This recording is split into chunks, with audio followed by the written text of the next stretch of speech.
Hey, Shauna, what's up? Life, Riley's life. Nice, nice.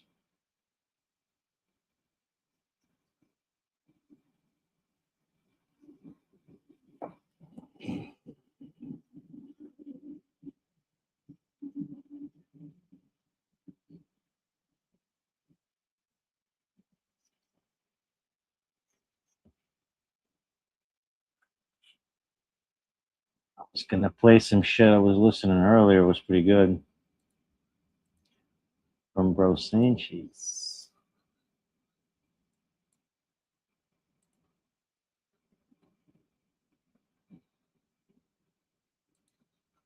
Over the last 6 months, I've been working on a model of what the universe could look like from a geocentric point of view.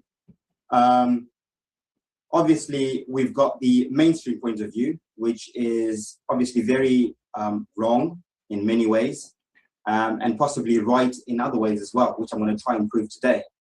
But the ancients, quite obviously, knew a lot more than we know today about these truths.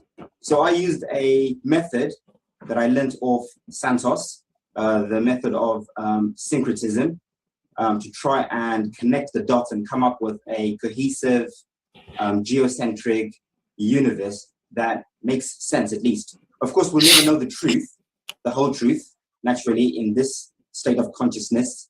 But I think we can certainly get as close to it as possible through syncretism, and other means as well. So that's what I've done. I've syncretized mainly 4 avenues. I've syncretized Vedic scriptures, Kemetic Egyptian mythology, Greek mythology, Norse mythology, a bit of the Bible, and a bit of the science we're taught today, mainstream science. There's a lot of truth in there. We just have to be able to decipher what they're telling us, but they are telling us quite a few truths, which I think might be a bit controversial in the flat earth community, but I'm sure my argument is going to be quite compelling, hopefully. Now I'm going to start. I'm going to start from the beginning. My presentation is based on the cosmic egg theory, the theory that our universe is inside an egg or a shell, which is actually a torus field. Okay, everything is toroidal. So I'm going to start from the beginning. Right. So in the beginning, All cultures, and even mainstream science, tells us that there was nothing, absolutely nothing, the void, emptiness, empty space. Today, science calls it infinite space, time, and matter. Okay? Past cultures also had names for this. The Greeks called it the chaos. The Norse called it the Gunning Gap. The Egyptians called it the noon. This is the void. This is everything and nothingness. This is the multiverse. Okay? I think there's no way to express it or to explain it in any words or level of consciousness that we have now. So we're going to try and use words that we can relate to at best. This space is intelligent, conscious, it is beautiful, it is divine, it is holy. So if I use certain words, they're not going to do this justice, whatever this is, this infinite space, time, and matter. This is the Alpha, the Omega, the beginning, and the end. Okay? So that was everything and nothingness, the void of infinite potential to begin with. At some point, this void decided to separate a part of itself to create and experience life outside itself, because it can. This is the nature of infinite potential, to use that potential. And the first creation, from our point of view, was what we know as the Holy Trinity, okay, which I've drawn there as the, you can see the Vesica Piscis there, you can see the flower of life. This is the first form of creation in our universe. Mainstream science today calls this the point of singularity or the great attractor. It's the same thing. Religion would call it the Father, the Son, the Holy Spirit, protons, neutrons, electrons, Zeus, Poseidon, and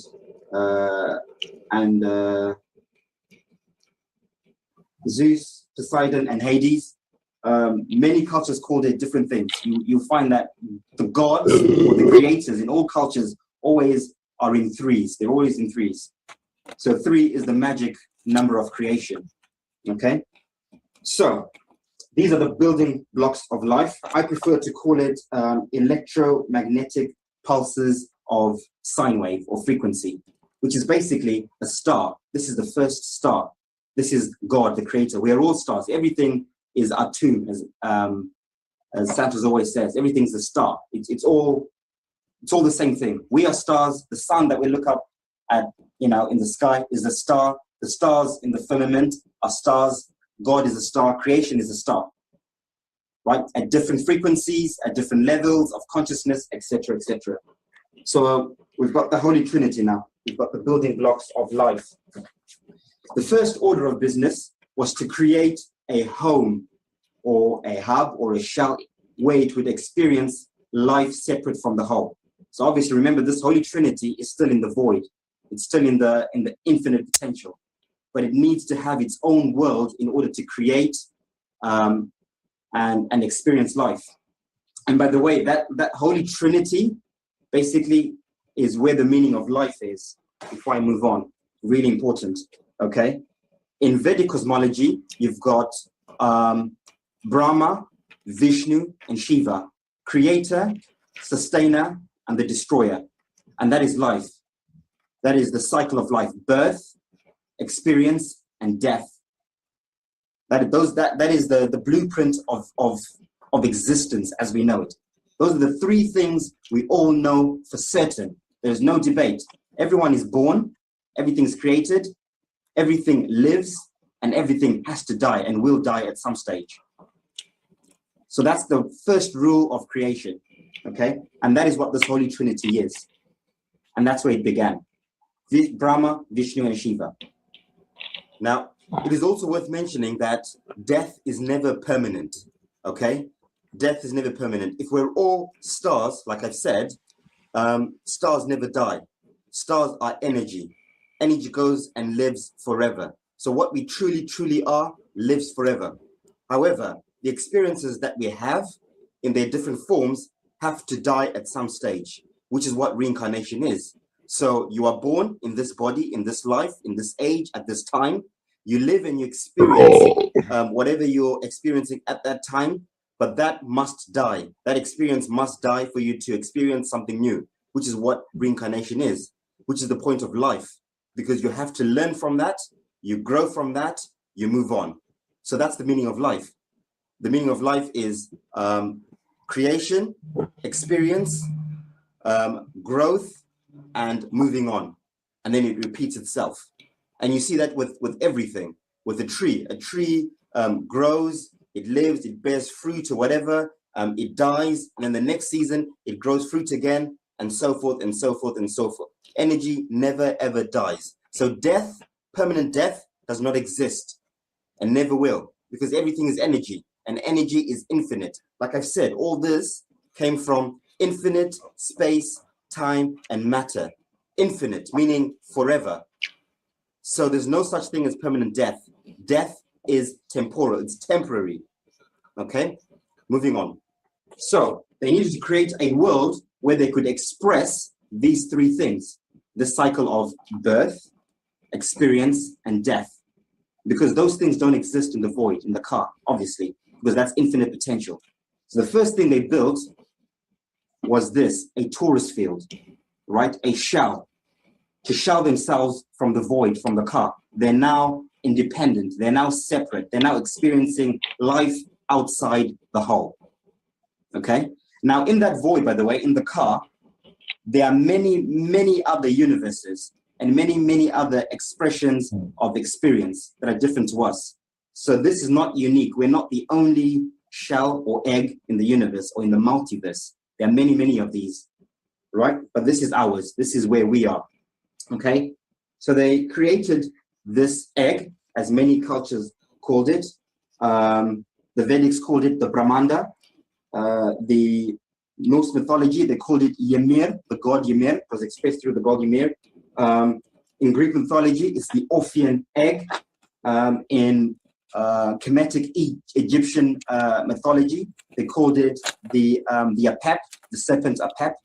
And it's always depicted as a snake or a serpent, which is energy. You see a snake in ancient mythology, it's always expressing energy. Okay, so this is the torus field, electromagnetic torus field that was built, and inside you've now got primordial waters. It's empty. This is when the Big Bang happened. So when mainstream science says the Big Bang happened at the point of singularity, there's some truth in that. What they're not telling us is that that singularity and that process is a conscious, intelligent creation. It is not a random process. It's not something that happened randomly. It was intelligently designed. Again, that star is far more intelligent than we are. If we are a star, we are probably at 5% intelligence. This intelligence is at 100. Okay? Just to put it into context, that's obviously not accurate. But anyway, so now we've got a womb, right? This is the womb of creation. This is now the universe, our universe, okay? Move on to slide number 4. The next bit was for these three entities to choose their domains, basically, in this universe. At the top, you've got Brahma, who's the creator.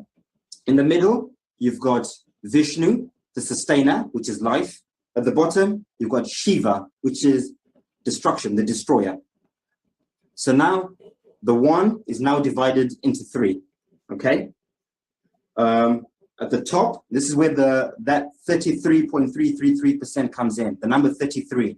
This is why it's so big in a lot of these cultures, number 33, because the universe is divided into that, into 3 aspects. 33.33333 makes the whole, okay? So now we've got at the top, positive polarity, okay, the beginning, creation. In the middle, we've got life, sustenance, and experience. This is where the circle of life happens. And at the bottom, we've got the end, death, destruction, negative polarity, right? These 2 are gravity, okay? So when mainstream science says that gravity exists, it kind of does, but it's a transcendental gravity. It's not a physical gravity, it's transcendental, okay? You've got blue shift and red shift. If you've watched Santos's videos, he talks about that quite a lot, red shift and blue shift. This is where it begins. This is the original blue shift and red shift. Blue shift at the top, red shift at the bottom, okay? the next order of business was to create a cosmic highway, okay? Because at the moment, everything within this is closed off from the whole, from the multiverse, from all the other universes and all the other experiences outside this egg, okay? So a cosmic highway was created in the middle of this egg. To make it easier, if that's an egg, right? That is the cosmic highway going down through the center, okay? Connecting the outside multiverse, the void, the other universe with us inside here. We are now inside. Brahma, Vishnu, and Shiva are inside this universe, right? Creating, experiencing, and destroying whatever they feel like creating, sustaining, and destroying, right? Okay? So that is what this is. This is a cross section. Okay, so now we've got a cosmic vortex. This is what science calls the axis. Yep, the cosmic axis. Okay, many cultures called it many things. In Greek mythology, it was personified as the Greek god Alus, the keeper of the winds. In Vedic mythology, it's known as the Merudanda.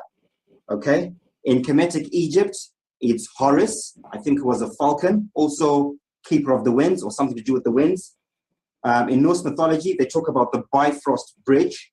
Same thing. This is the spine. This is a black hole, if you like. Sometimes science says the black hole in the universe. This is the black hole. This is the father and keeper of winds, energy, flow of weather, currents, everything starts from here. Starts from this energy in the middle. This is the engine room, right? Powering everything inside this cosmic egg, right? So now we've got that. So the next bit was to now put form to the universe, okay? So now we've established, we've got at the top, we've got blue shift, blue fire, okay? At the bottom, we've got red fire, red shift. These are both polarity, magnetism, okay? Different forms of magnetism, different modalities of magnetism, okay? In the middle, we now have the ether, okay? We've got air. At the bottom, we've got the water. In the Bible, they say God separated the waters above from the waters below. So the waters above are the atmospheres. The waters below are the actual waters below, okay? In the middle is where Earth comes in, okay? This is where Earth. The Kemetic Egyptians said in the middle, in the beginning, God created the Ben-Ben. And Ben-Ben translates to mound or pyramid, okay? So a mound or a pyramid was created. This is Gaia in Greek mythology. It's Geb, Mother Geb in Kemetic Egypt. Same thing, right? So this tells me that this must be a pyramid of some sort, the Earth originally, and probably still is today. Now you see those elements that we always talk about.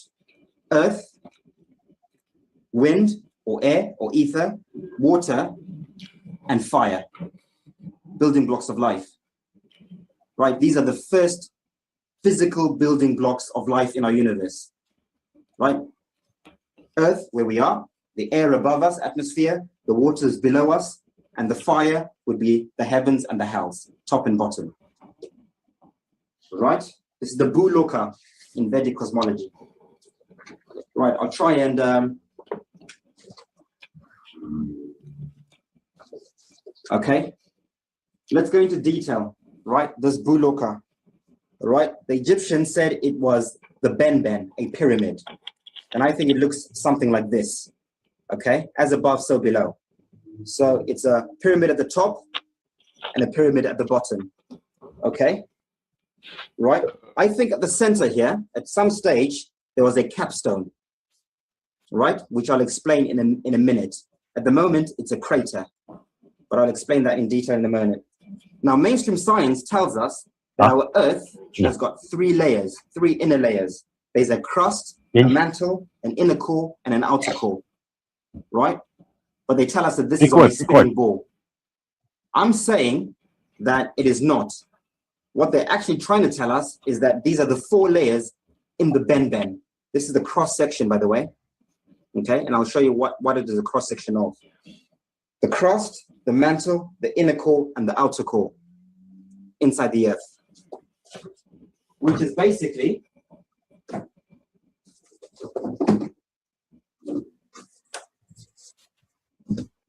this.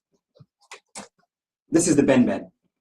This is the earth, but this is the top half. So if you imagine this at the top, there's also a bottom bit, an upside down pyramid.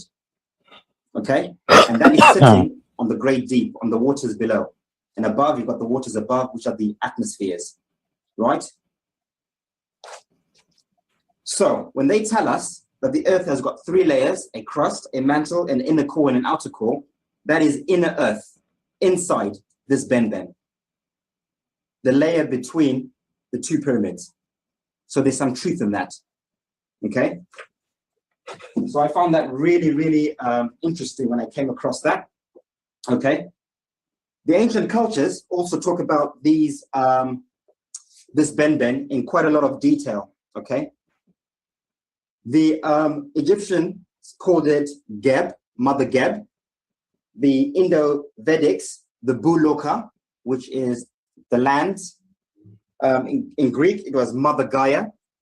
And in Norse mythology, it was Midgard, okay? The top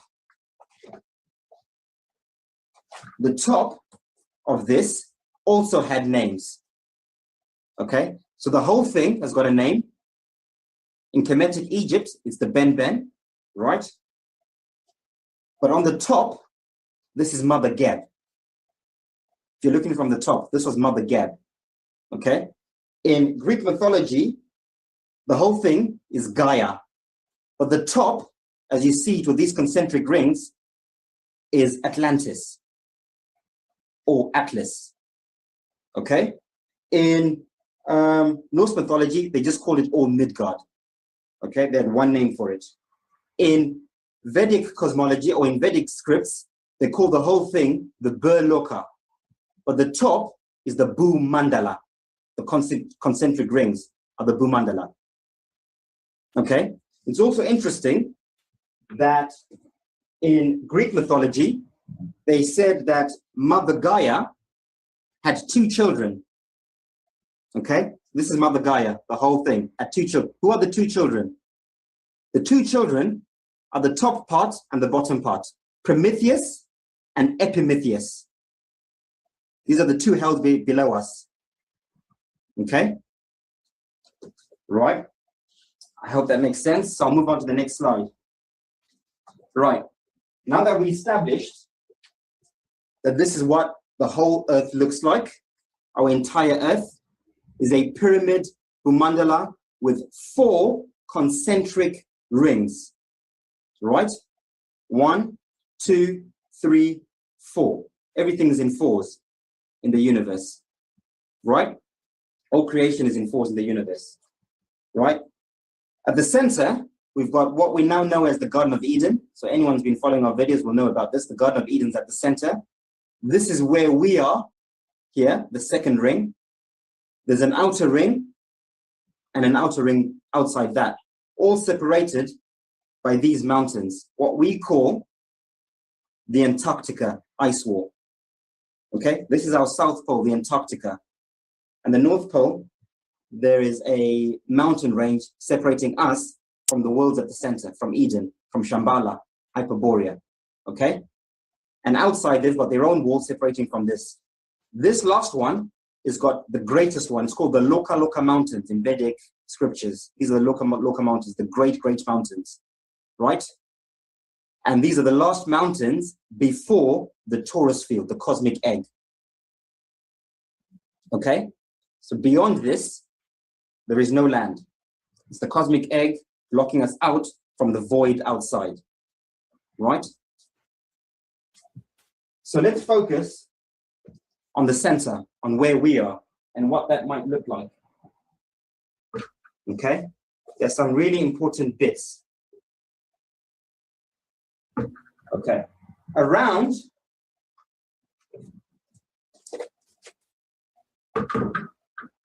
okay, around each of these four worlds is also in torus field. So remember, this is in the torus field. Each of these worlds also has its own torus field cocooning it. So there's a torus field around this outer world. There's a torus field around this one. There's a torus field around that one. And there's a torus field at the center. Okay? And what that would look like, essentially,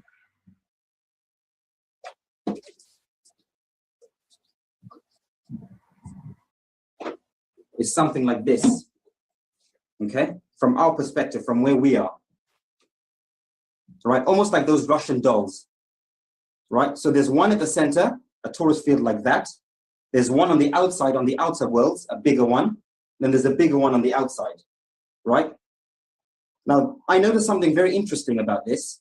These toroidal fields, right, are probably oblate spheroids in shape. So when mainstream science and NASA says the Earth is an oblate spheroid, this is what they're telling us. They're kind of telling us a half-truth, right? Which is why they can blatantly lie with a straight face, because they know they're usurping the truth. And when it comes out, they'll just probably say, well, you're too stupid to understand what we're saying, but we're telling you the truth. So this is an oblate spheroid. Underneath where we are, this is where the four layers would be: the crust, the mantle, inner core, and outer core. Just like mainstream science says, right? Inner Earth.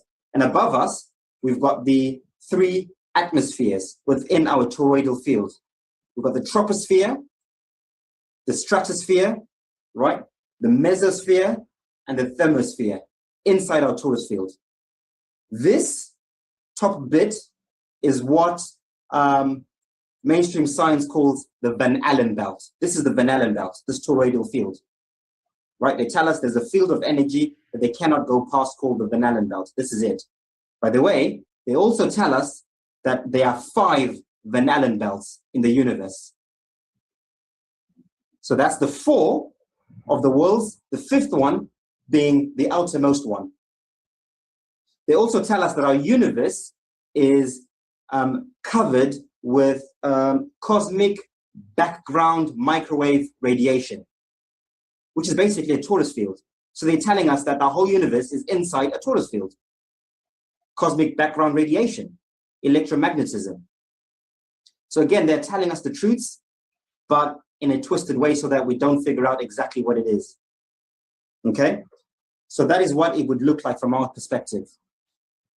Right. I also hypothesize that these toroidal fields have got different motions that they're moving at. Okay? So science tells us that the Earth is spinning at 1,000 miles an hour on its axis. Yeah? And then it's spinning at 67,000 miles an hour around the sun. And then it's spinning at 490,000 miles an hour in the universe. Again, there is some truth in that. So it's not a complete lie. So the terra firma we're standing on is obviously not spinning, but the toroidal fields around us are spinning, okay? So I've depicted it here on this cross section, okay? So here, we've got the pyramid Bhumandala. We've got the toroidal fields going around each of the lands, over and underneath, right? 1 at the center, 2 where we are, 3 on the outside worlds, and the 4th one on the furthest out worlds, okay? Our toroidal field is probably moving at 1,000 miles an hour, that vortex. And this toroidal field, which is being powered, well, all of them are being powered by that cosmic vortex that we talked about in the beginning. This is the engine room that's powering the energy of all these toroidal fields, right? Because that runs straight through the middle. Okay? So that's moving at 1,000 miles an hour on its axis, which is that axis, just like mainstream science tells us. The next toroidal field is moving at 67,000 miles an hour around our sun, which I'll explain why in a minute. And the outer one is moving in our universe at 490,000 miles an hour, the last one. So if these figures are true, and my syncretism is true, or it's close, then this is what I think that means. Okay? Right. The next bit is I want to focus on, give me a sec, guys. Where have I put it? Our torus field and our Earth, where we are. Okay, so that's a cross section of it, the one that I was showing you earlier on. So that is where we would be, the terra firma, the Earth, where we're standing here. This would be the lands at the center, Eden, with its torus field, which mainstream science tells us quite clearly it's an electromagnetic field. At the center, at the North Pole, there's an electromagnetic field, which is a torus field, powered by the sun, so they say. So they're telling us there's a torus field at the center, okay? And this is the Van Allen belt that they tell us about, right? And then we've got the 4 atmospheres: troposphere, stratosphere, mesosphere, thermosphere, like I said earlier on. Underneath us is Earth, right? This is the ground, the crust, the mantle, inner core, outer core. And the waters and everything else sit above on the terra firma. Okay? Right. Each of these lands with the 4 different toroidal fields has got a sun and a moon. All of the lands have a sun and a moon. Okay? So, if we were to look at it like that,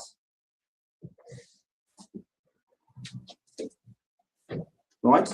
If that was the top of our toroidal field, from the top, this is where we live. Okay? Our torus field, our sun and moon, is the sun and moon that we see every day, that revolves around our torus field. These outer lands have got their own sun and moon, which are Mars and Venus.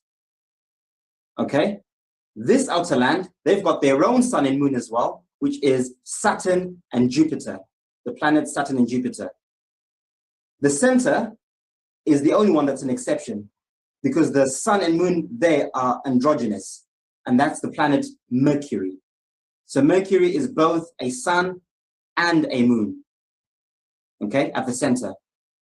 So now we've got the 7 wandering planets. Mercury at the center, inside the sun, like mainstream science tells us, right? You've got the moon, the sun, on the outside, Venus, Mars, Jupiter, and Saturn being the last one. So Saturn, Mars, and Apollo are suns, right? On the other side, you've got our moon, Venus, and Jupiter, which are moons. Okay, and they've got their respective duties or things that they do, which I'll explain a little bit later. Okay, so I'll try and put this together so you can kind of see what it looks like inside the egg. Okay.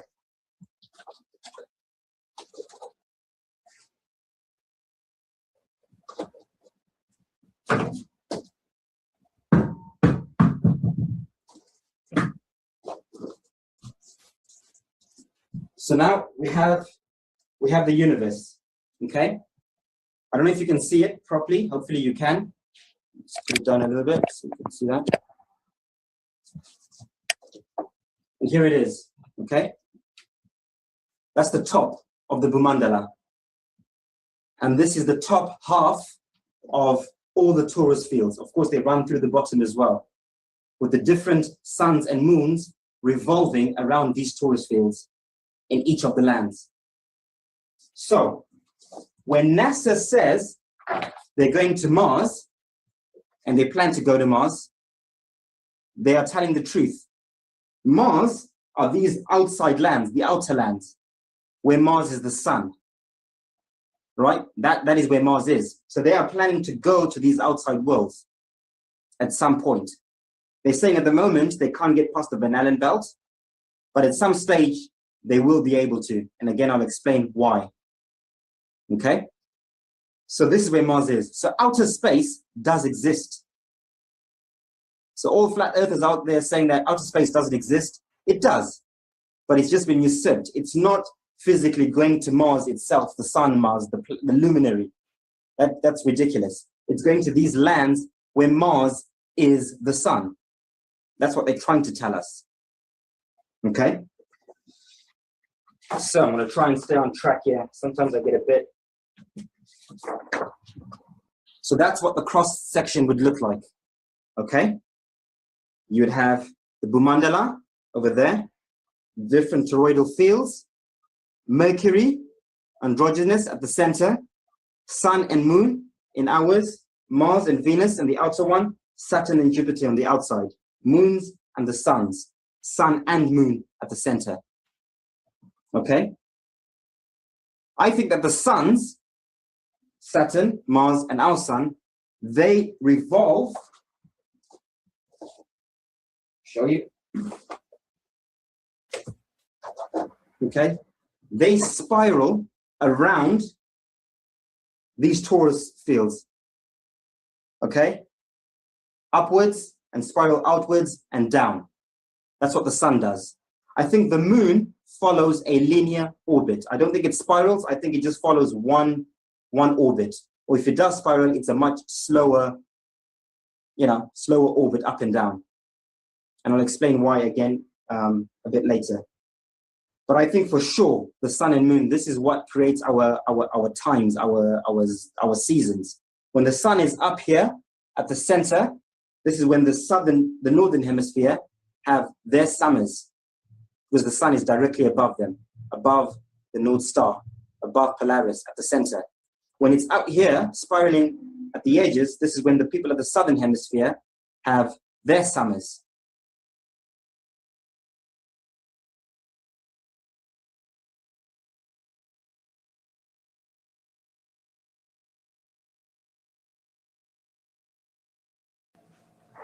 So let's just recap on what we've discussed so far, what we've established so far.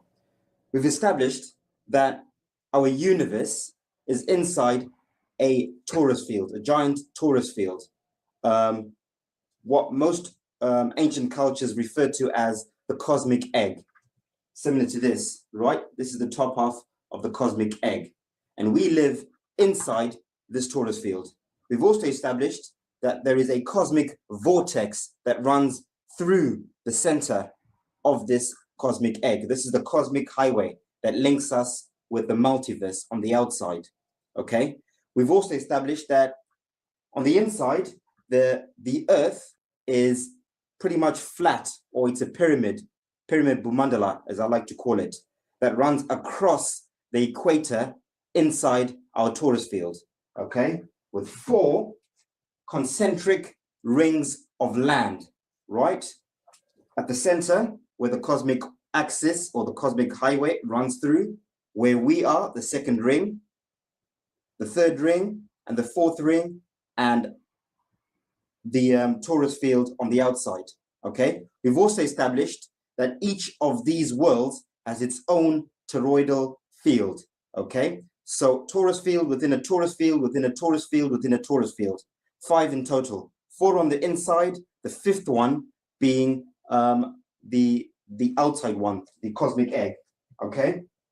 Right, we've established that each of these toroidal fields also has its own sun and moon.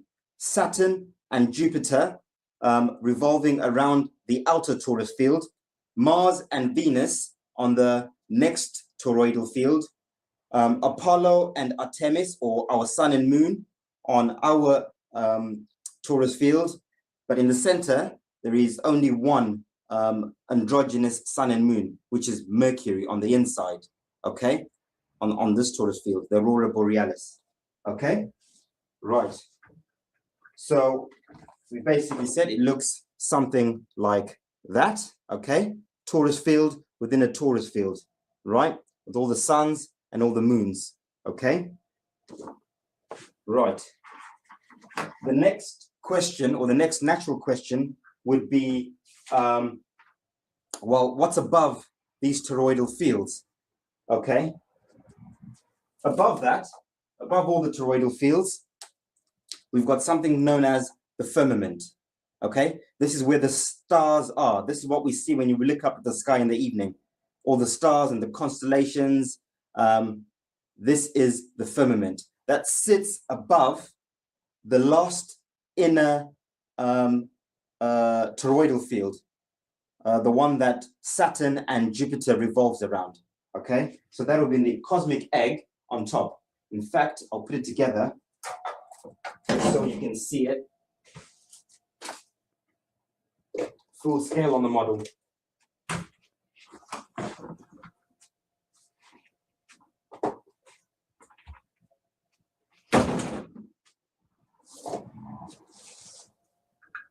Okay, please bear with me.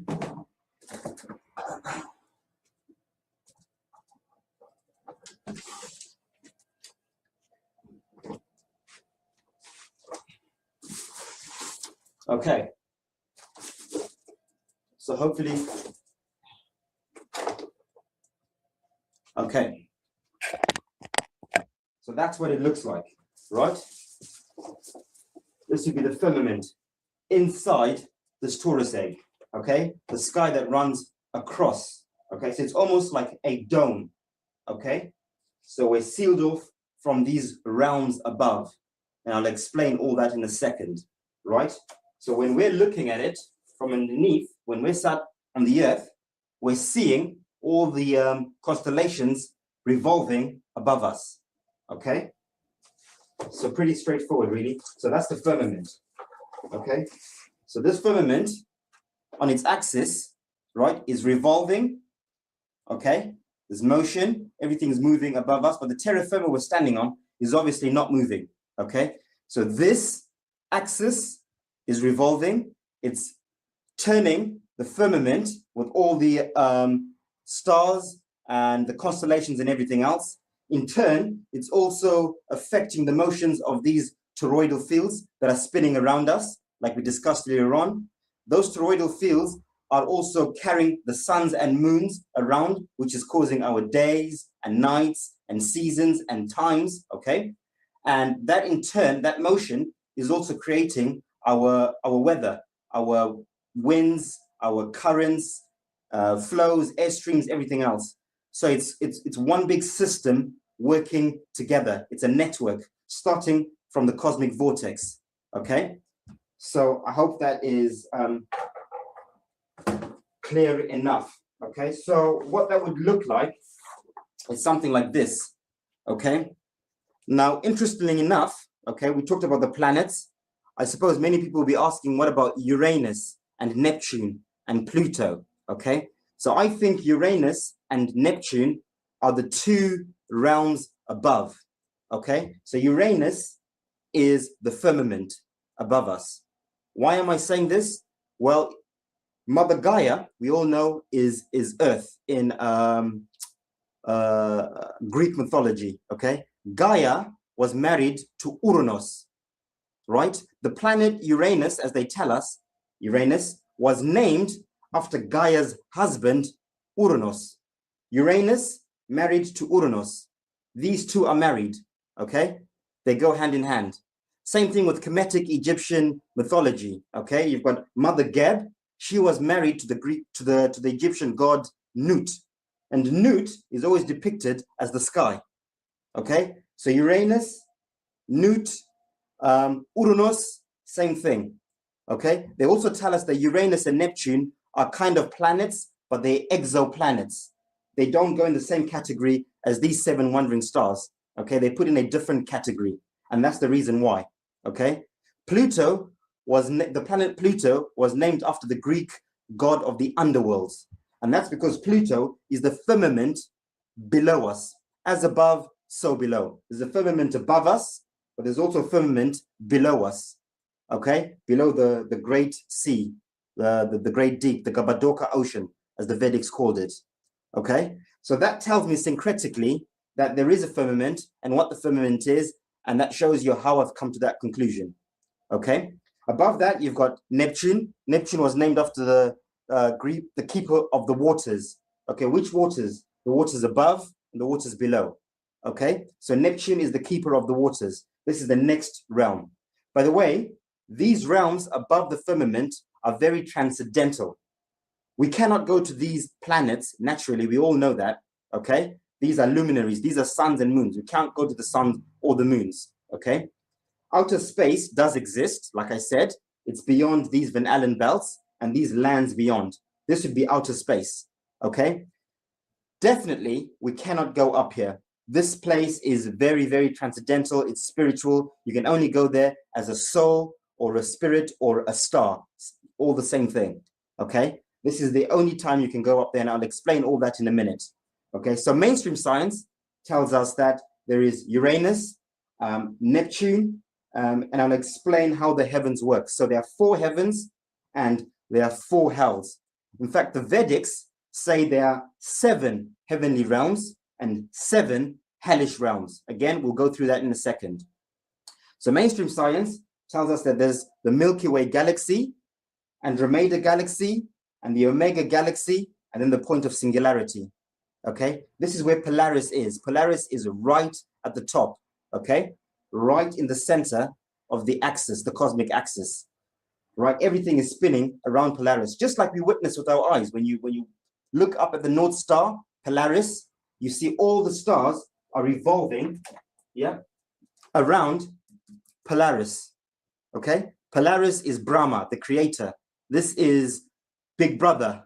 So when you see that triangle with the eye that these elites show us, this is what they're trying to tell us, that Big Brother is watching, okay? Unfortunately, they're twisting it and usurping it and making it very occult. It shouldn't be an occult thing.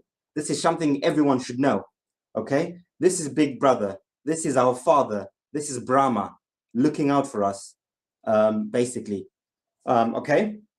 So, right. Let's see what mainstream science says before we move on about the universe. So mainstream science tells us that we've got the 7 planets, right? We've got Uranus. In fact, they're saying the beginning was the Big Bang, the point of singularity, okay? This is where the Sirius star system is, so they tell us. But they make it very, they try and make it like it's a physical thing. But these places are very much transcendental. They're not physical places. These are spiritual, very higher divine. They, you know, we shouldn't try and debase it and make it sound very, very simplistic, because it's not. It's extreme. It's way beyond our comprehension. But I'm just going to try and relay it the way we're taught in schools. Okay. The Big Bang, point of singularity. This is where everything begins. The next galaxy is Omega Centauri. Okay. Below that is the Andromeda galaxy. Below that is the Milky Way, or Uranus, the firmament. And then we've got all our wandering stars below that. That's what mainstream science says, okay? And Pluto at the bottom. Pluto is always an exoplanet. They debate about whether Pluto is a planet or it's not. Do we count it, don't we? And this is why, because Pluto is the firmament below us, okay? Right, let's have a look at what the Vedics say about our cosmology. So the Vedics go into a lot more detail, right? The Vedics say there are 7 heavenly realms and there are 7 hellish realms, okay? The top realm is called Brahma Loka or Satya Loka. Like we said, point of singularity, where everything began, the North Star, God, this is the Holy Trinity, this is where they all began, this is where everything started, like I keep saying. The next round down, they're called the Tapaloka, okay? Right? The next round down is the Yana Loka, and then the Mahaloka, right? Or the Sphaloka. Spha as in stars, okay? This is now the firmament that we're showing with all the stars and the constellations, what we see when we look up, okay?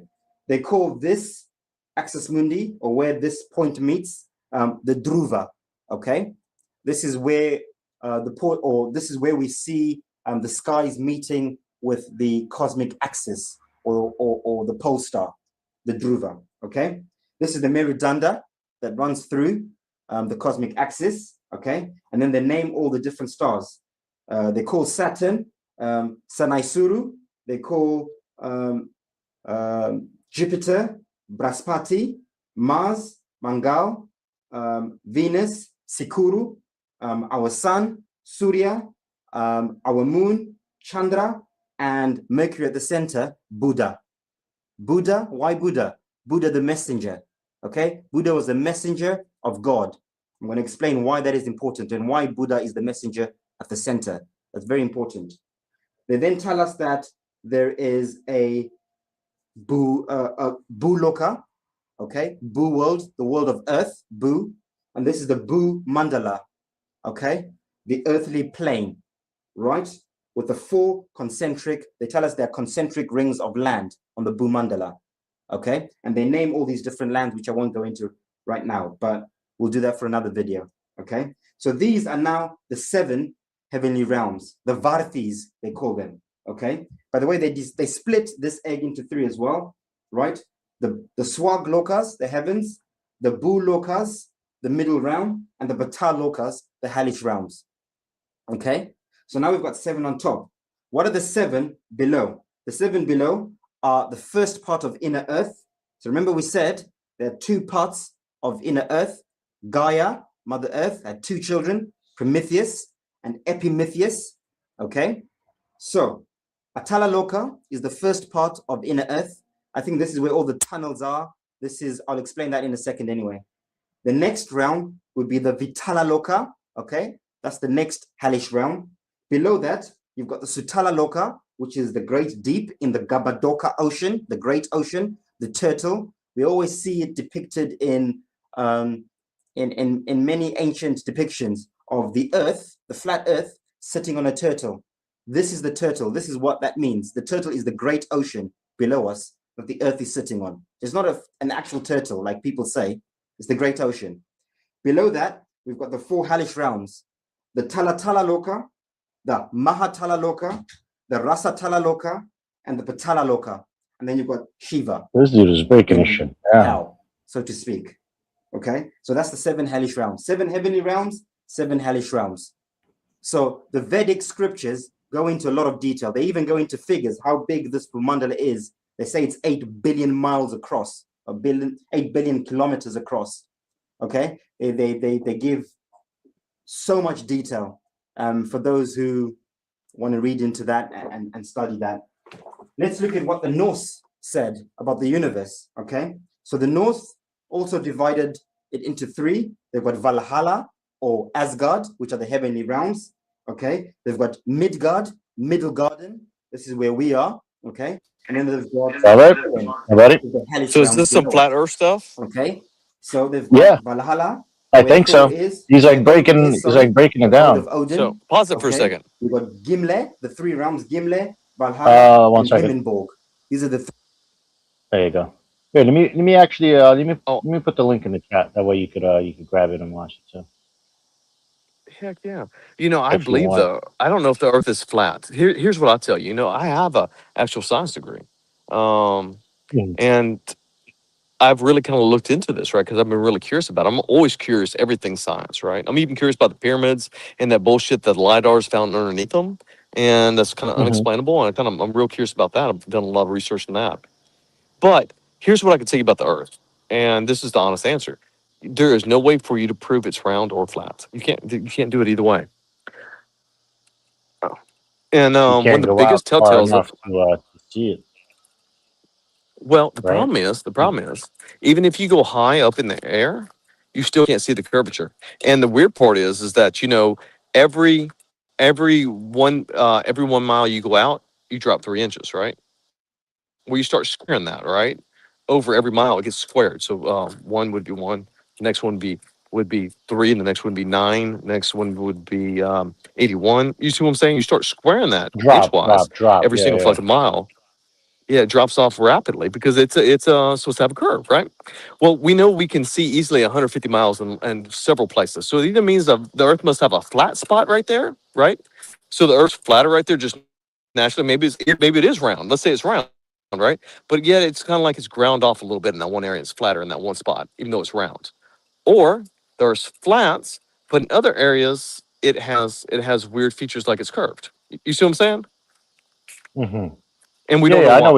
I know. I understand what you're saying. Some ground could be higher and like different, like bent a little bit differently and shit.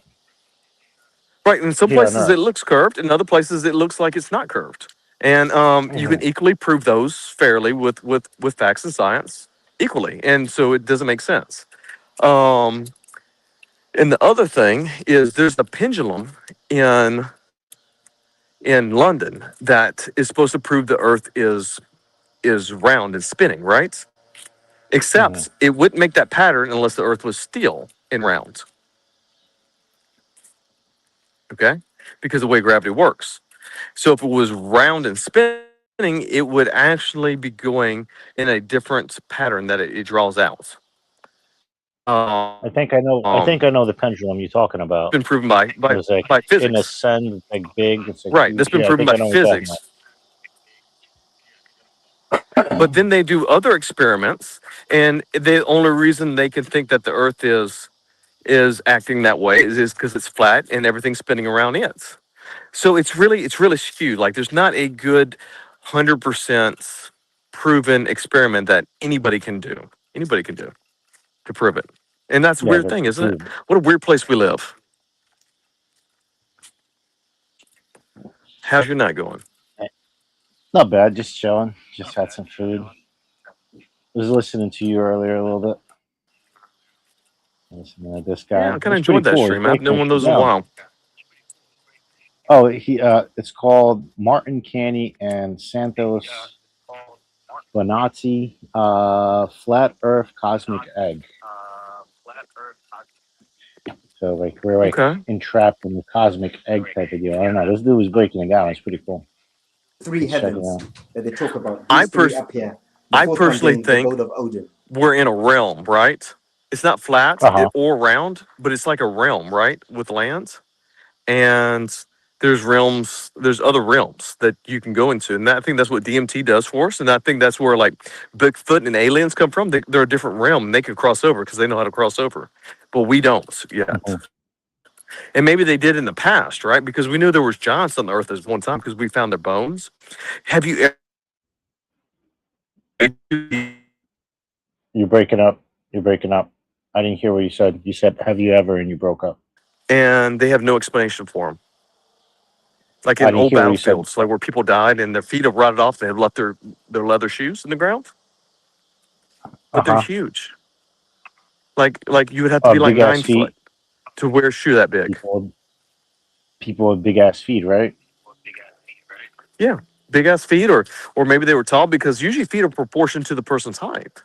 Even Shaq, like you take Mm-hmm. Shaq, right? He has big feet. He's pretty high. He would be a giant. I mean, if you had, but there would be like hundreds of them. They found like 5,000 in one ditch. So What where the did you get fuck? all those big motherfuckers from? You know, the average height of somebody They back then was selectively 5'4". fucking selectively pick big motherfuckers. Yeah, maybe so. Trained them. Wow. Maybe so. Maybe they got some of those Ethiopian, because you know the Ethiopian people are taller. They're some of the tallest Africans in that country. Mm-hmm. Dude, They're- I was watching these Singali fighters, like the fight. Dude, those dudes are fucking huge. yeah. They're Africa has some of the fucking oldest monsters, people. bro. Not all the Africans are old, but some of them, like the Ethiopians and the ones you're talking about, Yeah, the older ones, they're all huge. huge motherfuckers. Like fucking over 300 pounds and over 6 Yeah. feet somewhere. Oh, they're monsters. Compared to the pygmies and all the other South Africans, they're all short people. Like on average, Yeah. African Americans, and people can look this up. This is factual. I didn't realize this, but this 5'5", was probably, like, right? I learned this. 5'5". I learned this on Joe Rogan. The average black man in the United States is 5'8". The average white man is 5'9". Somewhere in that area. There's about an inch difference. So typically blacks are shorter than Caucasians. But that's not how it's portrayed though. But not just because somebody's exceptional in sports doesn't mean that's a representation of the whole race, clearly. So I would never have thought it. To me, it seems like most black people I know are taller than me. I'm 5'8", you know? Mm-hmm. Yeah, no. How- Usually, black people are bigger than normal other people. But statistically, they're not. Like when you take them as a whole group, just the ones we're seeing, I guess. How tall are you? Like 5'8", 9". I'm not Okay. that tall. Yeah, you like me? You're average. Oh, Yeah. like your height. Probably like your height. Yeah. Do you? Yeah, I'm about like a tall 5'8". Like I'm almost 5'9". But almost ain't good enough. Either you are or you're not. And so I'm 5'8". That's kind of how I am.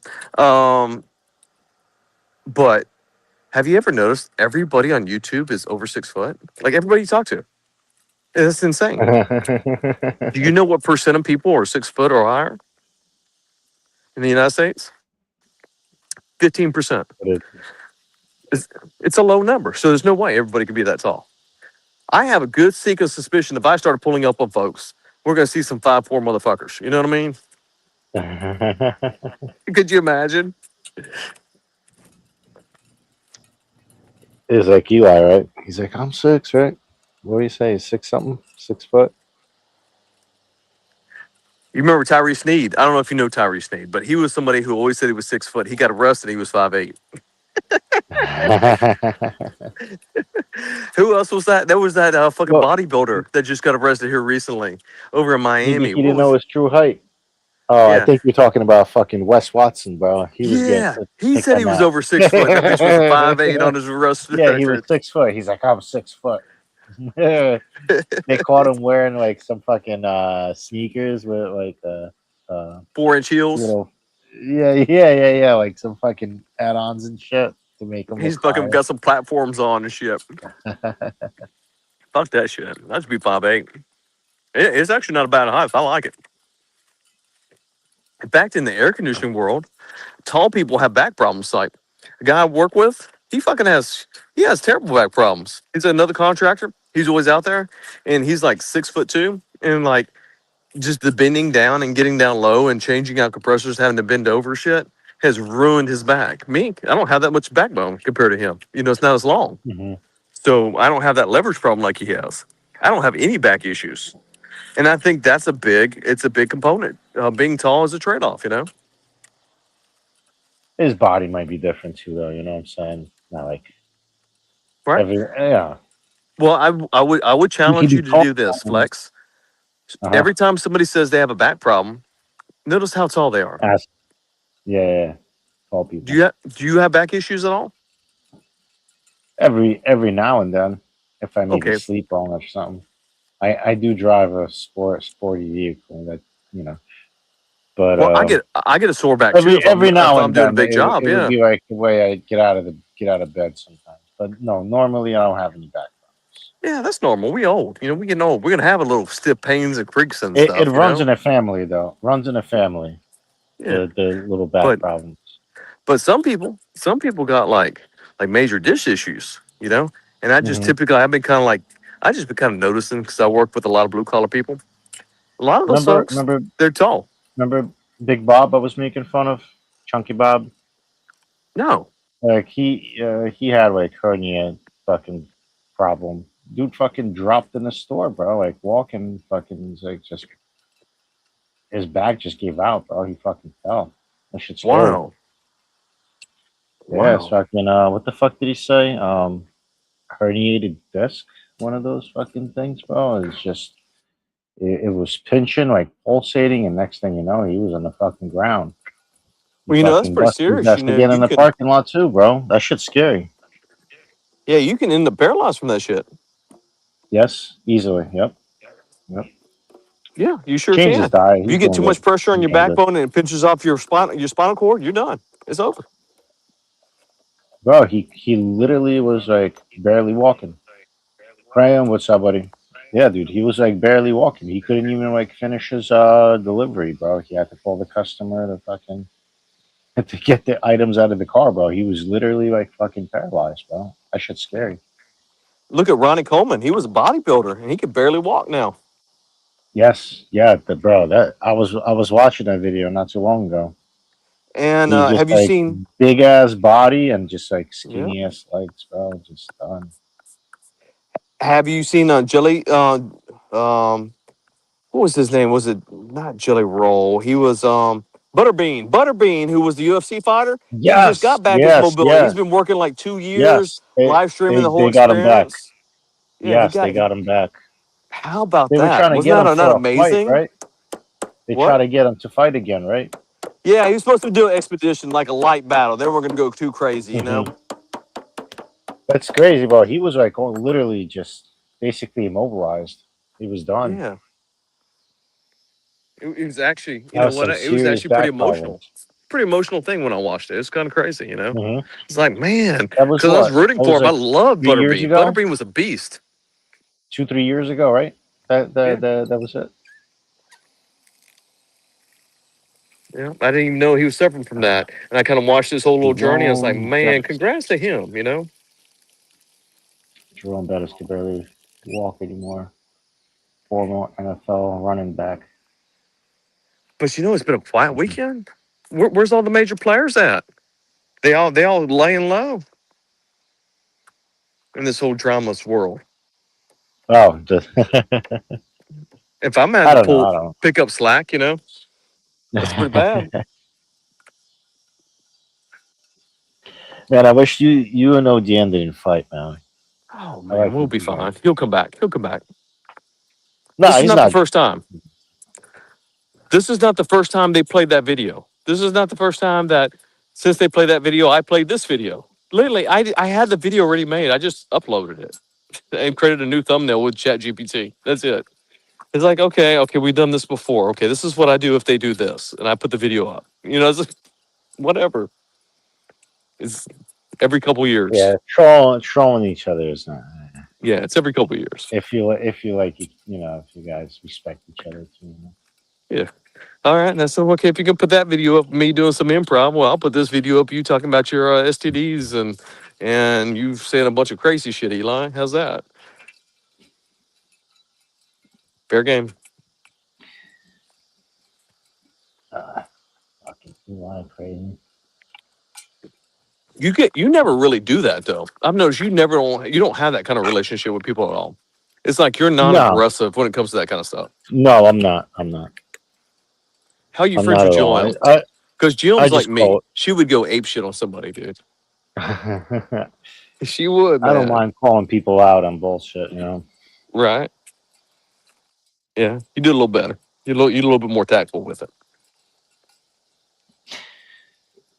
Plus, I don't try to make shit up. You know what I mean? I don't make shit up about people like that, like some other folks do. And you don't Trying to clip make me look videos. bad and shit. I noticed you never have used a video to do any explanations. Nah, not really. Yeah. Everyone has a different style, you know?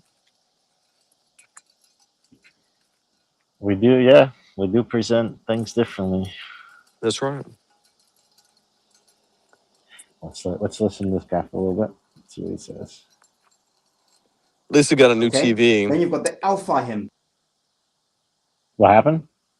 I was gonna say my wife got a new TV. I don't really watch TV, but she does in the living room. And so I've been painting Uh-huh. this cord hider thing, you know, it's like a little tube thing that hides it, sticks to the wall. And I almost got it dry, man. I'm just so happy I can go take it inside. Match the color good. Yeah, you know, it's the same color as the walls. So I had a can of the same paint. So I just kind of broke it out and used it.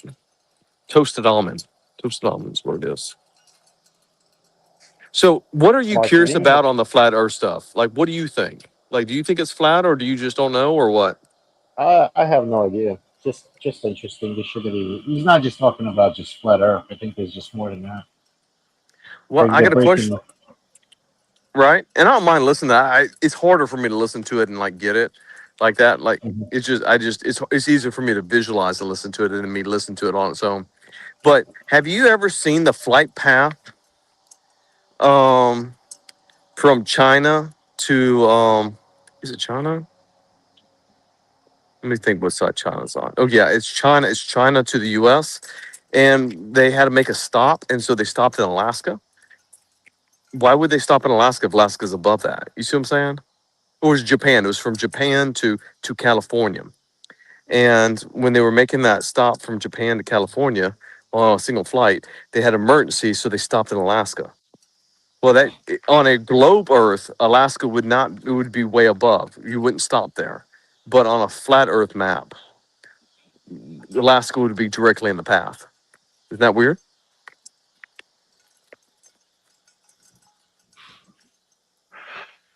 So it was an emergency. So they had to, I guess, utilize the flat Earth.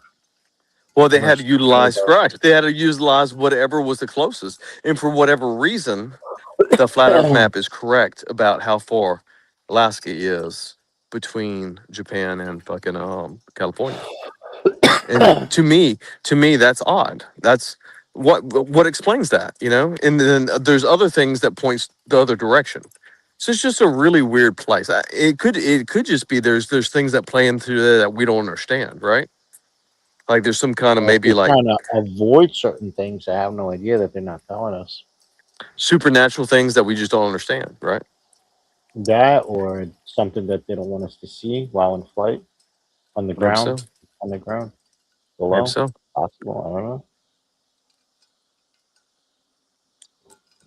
It's great. It's great questions because those are real situations that occurred, and yeah, we can point to that we that are factual, and that just don't make sense if the Earth's round. And I don't know.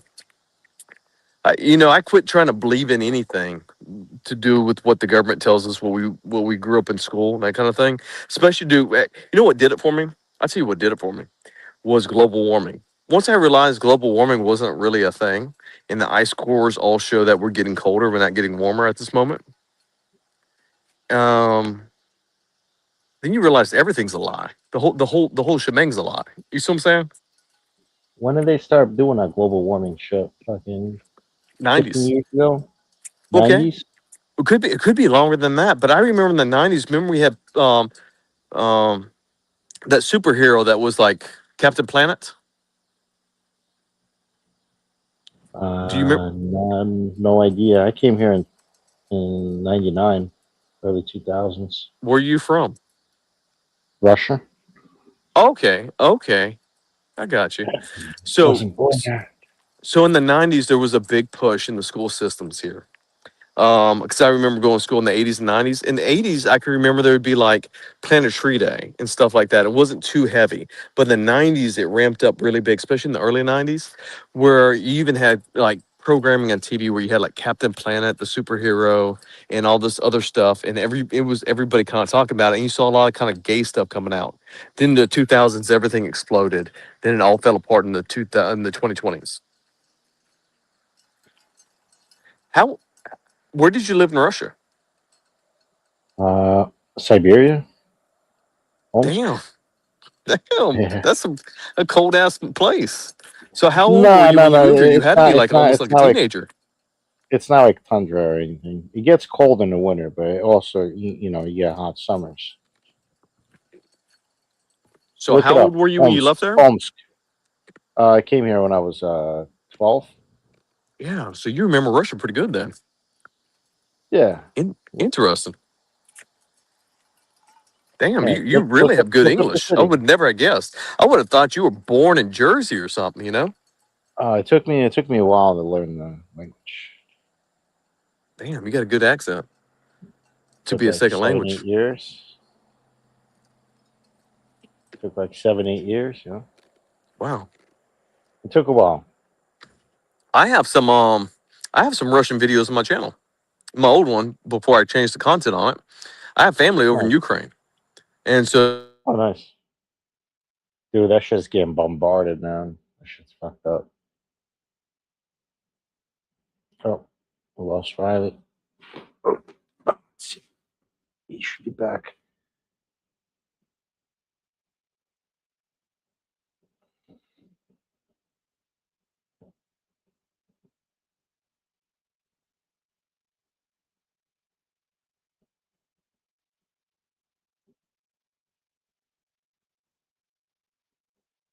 They be fucking each other up.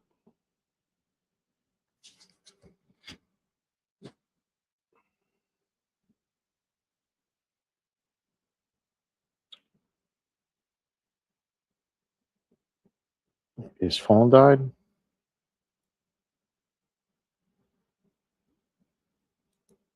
Realm. Okay, Alfheim. I think they called it the realm of the little elves. Little elves referring to the stars because that's what they saw when they saw the lights in the sky. They called them the little elves. This is Alfheim. Okay, they're named And of course, you've got the Bifrost Bridge, okay? As in the Cosmic Highway, Bifrost Bridge, self-explanatory, right? They named all the planets. They named Saturn, Woden, Jupiter, Frigg. These were named after gods. Mars, Tyre, Venus, Freya, the sun, Suna, our moon, Mani, okay? And then they named Mercury, Hermod, was also a god of a messenger of some sort. Again, that is very important. That messenger is very important. Of course, these all had their roles. The most common ones are obviously the messenger and Saturn, time. Saturn's always associated with time, Father Time. And I'll explain exactly why that is in a minute as well, okay? The Norse also described these lands in great detail, okay? They called this whole part Midgard, the Middle Garden, but they also called the crater continent, I'll show you.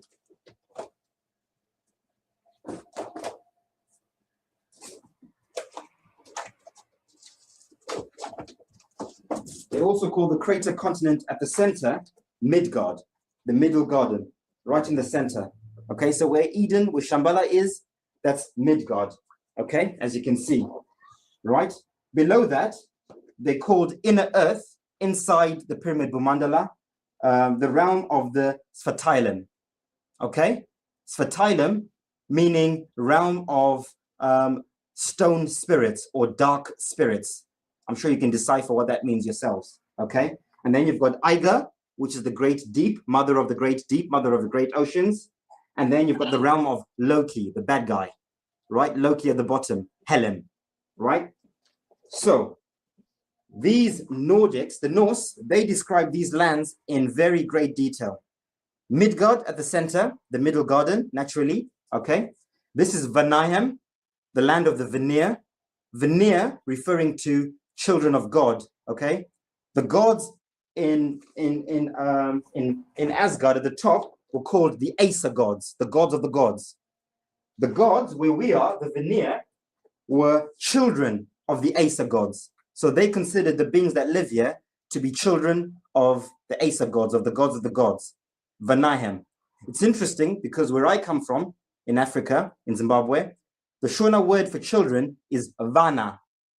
So I was trying to decipher what Vanaheim was. I couldn't figure it out. Okay, so I used etymology, again, something that I've learned from Santos and syncretism. And I connected the dots. Well, Vanir, Vana, children, Vanir, were children of the gods, Vanaheim, land of the children of gods, Vanaheim. And that's how I came to that conclusion. They then tell us there's a place called the Nephilim, okay?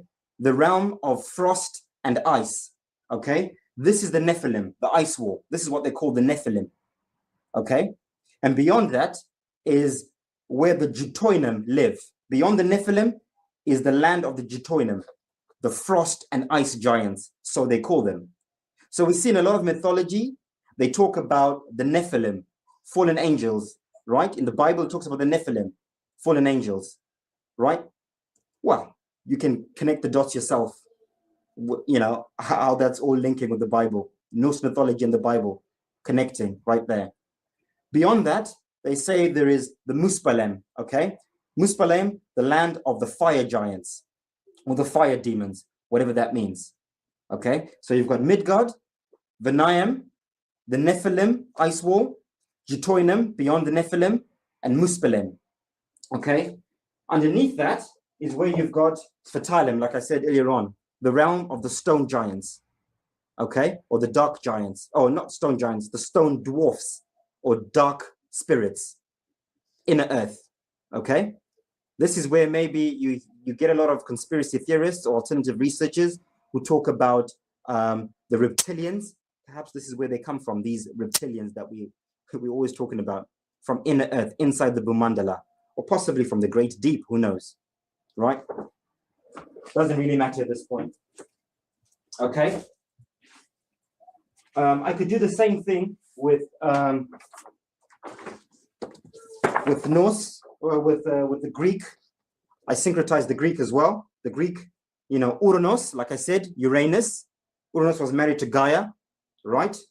You've got Zeus at the top, You've got Hera, who was Zeus's wife, so that's the next round. You've got Poseidon, you've got Polos, which is the North Star, and Zeus. They named the planets. They named this the ether, by the way. They actually named it the ether, right? They named the planets. Saturn was Kronos. Jupiter was named after Zeus, so Jupiter is Zeus as well. Mars is Ares. Venus is Aphrodite. Our sun was Apollo. Our moon was Artemis. And then you've got Hermes, the messenger, again at the center. Kronos for the time, Hermes the messenger. Okay, Kronos is first, time. Hermes is the last one, the messenger. All of these also had their own different roles and their own different things, okay? Then you've got Mother Gaia with the two children, Prometheus and Epimetheus, okay? And then at the top, you've got Atlantis. This top bit is Atlantis, the concentric rings of Atlantis. The center, as you notice, is a crater continent now, okay? This is the sunken continent of Atlantis. This is where that myth comes of the sunken continent. Remember earlier on I said, I think there was a capstone, okay? I think this land was not always a crater, but something happened for it to become a crater. It was actually above, so it was a proper pyramid. Interestingly enough, if you look at the pyramids in Egypt, yeah, the Great Pyramid in Egypt, it's missing the capstone at the top. I think that's symbolical. The ancients were trying to tell us something, okay? So if you go to Egypt and you look at the biggest pyramid, I forgot what it's called, the capstone is missing. On our pyramid on the earth, the capstone is also missing. Okay, interesting, it's now a crater. So they were telling us something there, right? Back to this, okay? And then you've got Pontus, below Mother Gaia. You've got Pontus, who was the keeper of the seas. And then you've got Hades, right? In Tartarus, they call Tartarus hell, and Hades resides in Tartarus, okay? So that's Greek mythology, right? And then the chaos on the outside. You can do the same thing with the Egyptians, okay? Right? The Egyptians, you've got Amun at the top, right? Amen, Amun, God at the top, the creator, right? You've got Neith, his wife. You've got Hathor. You've got Nut, who's married to Gaia, okay? The husband of Mother Geb, not Gaia, Mother Geb. So Geb and Nut are husband and wife. The firmament above us and the earth below us, okay? They also named all the stars, all the wandering stars, okay? Saturn, now this is quite controversial. This is just my own secret. This is not confirmed. This was just me coming up, trying to decipher it myself. It could be wrong. If someone can correct me, that'd be great. But I think Osiris is Saturn. That's Osiris, okay? Isis is Jupiter, okay? Deshur, for sure I know, is Mars. Sekhmet, again, for sure I know, is Venus. Ra, for sure I know, is our sun, Ra. I think everyone knows that. And Khonsu is the moon, okay? And then you've got Thoth, for sure I know, again, messenger, okay? And then you've got Horus, the god Horus, keeper of the winds. Which winds? These winds. Toroidal field, the toroidal fields around the earth. These are the winds. So when they say this is the keeper of the winds, these are the winds that it's keeping, okay? By the way, you read in the Bible and in other scriptures, they talk about the four corners of the earth. These are the four corners of the earth, okay? The four rounds of the four corners. The four winds, they talk about the four winds in the Bible. Which are the four winds? The four Taurus fields. These are the four winds talked about in the Bible, okay? And then below that, the Egyptians, the Kemetic Egyptians, they called the great deep Mother Sobek. Sobek, the keeper of the waters, okay? And then you've got Atum, the tomb, right? At the bottom, okay? And that is Kemetic Greek universe inside the cosmic egg, okay? Right. So let's move on to the next bit. Okay, we've established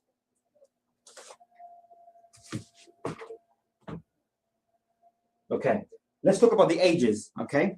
In particularly in the Indian cultures, they talk about the four ages, okay? These are ages of consciousness. So everything is cyclical in life. You know, there are peaks and troughs.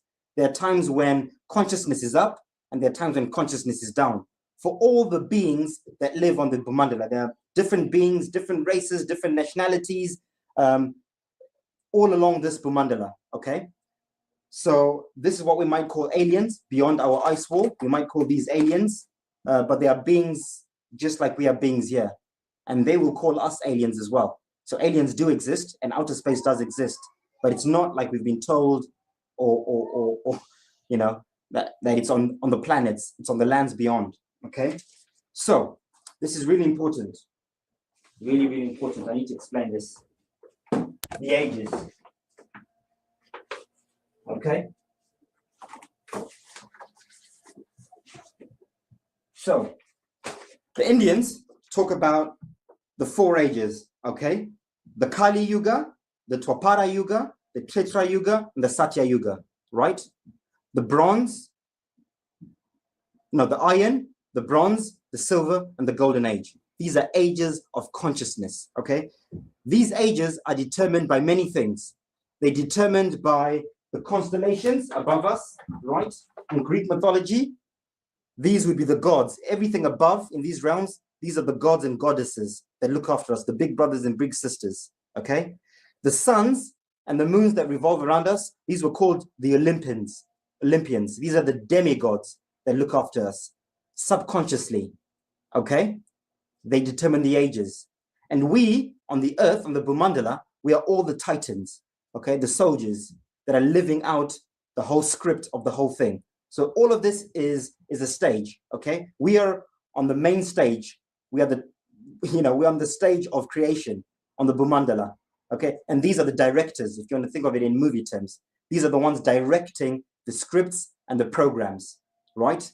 There is free will, I'm saying that, but don't think that we don't have free will. We do have free will, but on a grand scheme, there is a script within that narrative. Otherwise, it'd just be crazy to be chaotic. There has to be a cycle, there has to be order to all of this. None of this is just random and chaotic. There's an order, there's a cycle, there's a system to all of it, okay? So, interesting enough, I noticed something very, very interesting, right? These toroidal fields, the Van Allen belts that are around all the Earths, okay? These are constantly growing, expanding, and contracting, okay? This is what creates our ages. In the Vedic scriptures, they talk about a 26,000 year cycle of consciousness. Every 26,000 years, we shift within that 26,000 years from the iron to the golden age. So every 6,400 and whatever years, we go from one age into another, okay? And even within that, there are ages, which are what we call the zodiacal ages, the age of Aquarius, the age of Aries, the age of, all the zodiac constellations. And those are all conscious ages. So there are smaller ages within bigger ages, within bigger ages. Okay, so everything is cyclical. Okay, so there's a 26,000 year cycle. And then within that, there's a 6,400 year cycle. Within that, there's a 2,100 year cycle. Okay, we've just come out of the age of Pisces, which was the whole Jesus thing, fish, Pisces. We're now going into the age of Aquarius, the water bearer. Okay, Aquarius is technology. Aquarius is coming together. Aquarius is the mixing water. Aquarius is always a man or a woman pouring water, pitcher of water, mixing the waters. This is now where things are now being mixed. Knowledge is coming out, technology. This is the age of Aquarius, okay? This is where we are now, right? So these toroidal fields, the Van Allen belts, the Aurora Borealis and all that, they have a significance in that. So we're at a very, very special point at the moment, right? Because we're shifting, we're approaching a 6,400 year cycle shift, which also coincides with the 2,100 year cycle. So not only are we shifting consciously, like we did in the last shift during the age of Jesus or Pisces, we're now shifting physically. Like I said, these toroidal fields are expanding and contracting. During the golden age, there are no toroidal fields inside our universe. Okay, let me find a proper one, just so we can see it properly. Okay, there are no torus fields in our universe in the golden age. Everything's connected. We are at the peak of consciousness everywhere in the universe. Yeah, it's the golden egg. Okay, all these toroidal fields expand outwards over time. It's almost like the cosmic egg is breathing in and out. The womb of creation breathes in and breathes out, breathes in and breathes out. And these toroidal fields follow that breath created by the axis mundi. Okay, so when God, okay, is breathing in, okay, Brahma, this is when the torus fields are spreading out. This is over thousands of years. And breathing in, the torus fields close again. We're now in the dark age. Out and in. At the moment, we are ascending. We're on the upward cycle, okay? So the torus fields are expanding. This is what is causing this conscious awakening that is happening at the moment. This is why we are consciously waking up at the moment, because we are picking up the frequencies, okay, of this toroidal field at the center, the aurora borealis, coming from the messenger, okay, the demigod Mercury, Hermes, Thoth, Buddha, at the center. Remember, everything's interlinked. They tell us, mainstream science, at the center, in the magnetosphere at the North Pole, there is an electromagnetic field that's being affected by the sun. Which sun? This sun, the black sun of intent, Rahu. This is it at the center. So the frequencies we're picking up subconsciously that are creating this awakening that we're all talking about, the vegan movement, the flat earth movement, people just questioning government, you know, what's happening with Trump, with everything, all this craziness. People are now becoming more aware. Before, we never questioned. We just followed whatever we're told by governments. Now we are questioning things a lot more. Why? We're getting more intelligent. We're waking up. What's waking us up? It's this energy that is growing out of Eden, out of this torus field, and heading towards the outer bits. So we're heading towards the golden age. We're now coming out of the dark age. In the dark age, all of them are closed in. As we head towards the golden age, they open up until they are assimilated into the outermost, into the egg. And there's nothing. And then everything grows back again, and we descend back into the dark ages of consciousness. Everything is closed off again, including our minds, physically and metaphysically, spiritually and mentally. Okay? So, likewise, the toroidal field around where we are, around here, is also spreading outwards. It's also opening up. Okay? So you hear NASA, they were telling us, or mainstream science, for a long time, they were worried about the ozone layer opening at the North Pole, okay? Which would bring an end, which would be the end of the world, which would destroy the world, the ozone layer. Well, there's some truth in that. The ozone layer is this torus field growing out. And it will destroy the world, but not physically, metaphysically. It will destroy the paradigm. A new age will come in. That's the apocalypse they're worried about.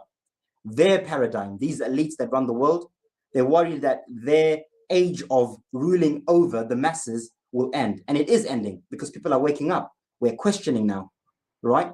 We're not just following. We're now researching and thinking for ourselves, okay? Because the ozone layer is opening up, okay? This torus field is growing at the center, and we are picking up the frequencies. Well, most of us, some of us, not everyone will. This happens really slowly, okay? There's a process to it. It can't happen in an instant. It has to happen slowly and gradually. Some will pick this up a lot quicker than others. Some are waking up quicker than others. Some need time. Some won't wake up. Some will die asleep, and that's fine, and they'll reincarnate. They might wake up in the next reincarnation, okay? And likewise. So this outer field is also expanding, okay? The Van Allen belt. They're telling us that very soon they'll be able to leave the Van Allen belt. They're very excited about going to Mars. They were saying that we can't leave the Van Allen belt, but soon humans will be able to leave the Van Allen belt, okay? And that's because the frequency is changing, A, and B, the Van Allen belt is growing outwards as well, okay? So there'll be holes in this ozone layer as well, right? So this is a very special time for everyone on this Bhumandala. I think the people out here, or the beings out here, they're also having their own conscious shift of some sort, right? Some of them will probably be getting ready to come in, the good ones, and the bad ones will be getting ready to go outwards. Because in is always good. You want to go in and up rather than out and down, which I'll explain in the next video. Okay, so this is what's happening. This is the conscious shift that is currently taking place, right? We need to be picking up these frequencies, and we need to be aware of what's happening. Okay, in the Bible, by the way, it talks about the North Star. There's the story of the birth of Jesus Christ, right? And the three kings were told that when you see the North Star in the sky, that is what you should follow. Follow the North Star, and that North Star will lead you to where Christ is, where Christ is being born. Okay, so that story is an allegory of what's happening now, right? Our ancestors, or we, were trying to tell our future selves something, because we've all reincarnated thousands of times. So our ancestors are us. Okay, the North Star in this case is the messenger of God, Buddha, Hermes. Okay, when you see the North Star in the sky, follow Christ consciousness at the center. This is where Christ is being born, right? So eventually this whole thing will be golden age, but it starts from the center. Okay, it's spreading from the center outwards.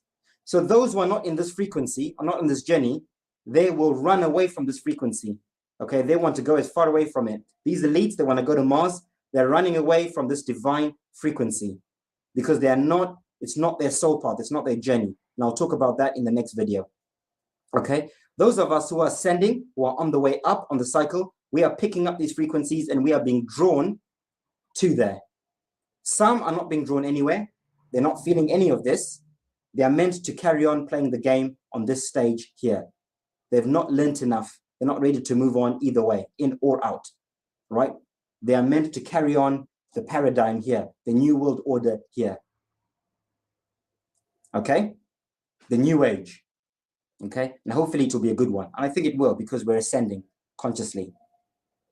Right? Right. Next, I want to talk about reincarnation and the cycle of life.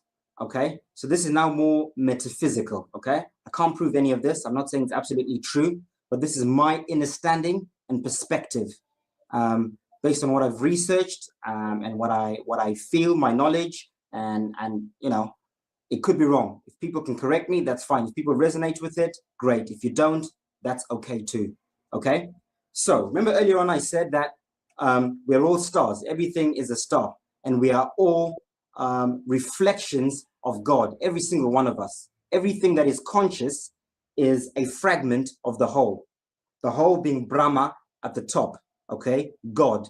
So we are drops in the ocean of consciousness, okay? So in the beginning was the Holy Trinity at the top, okay?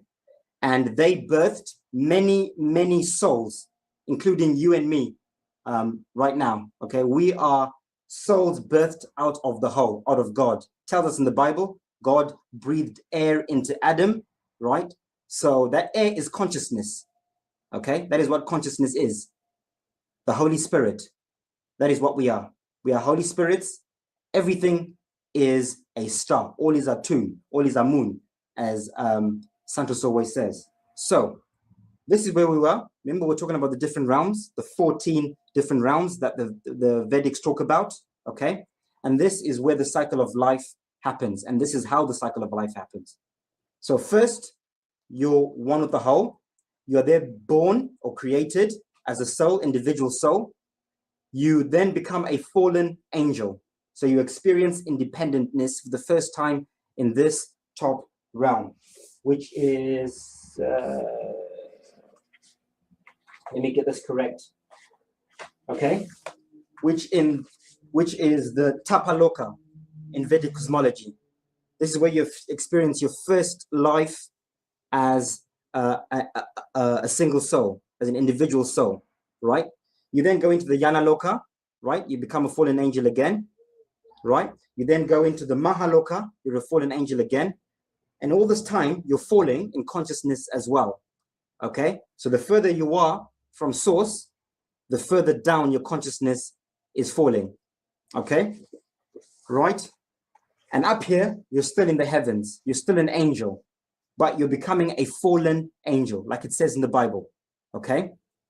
Once you leave the Mahaloka, the stars, once you leave the skies, you're no longer an angel now. You're now in time. This is where time comes in. Chronos, Saturn, Father Time, Sine Suru, Father Time. This is the first place you incarnate into. You incarnate into the planet Saturn. You then become a demigod, right?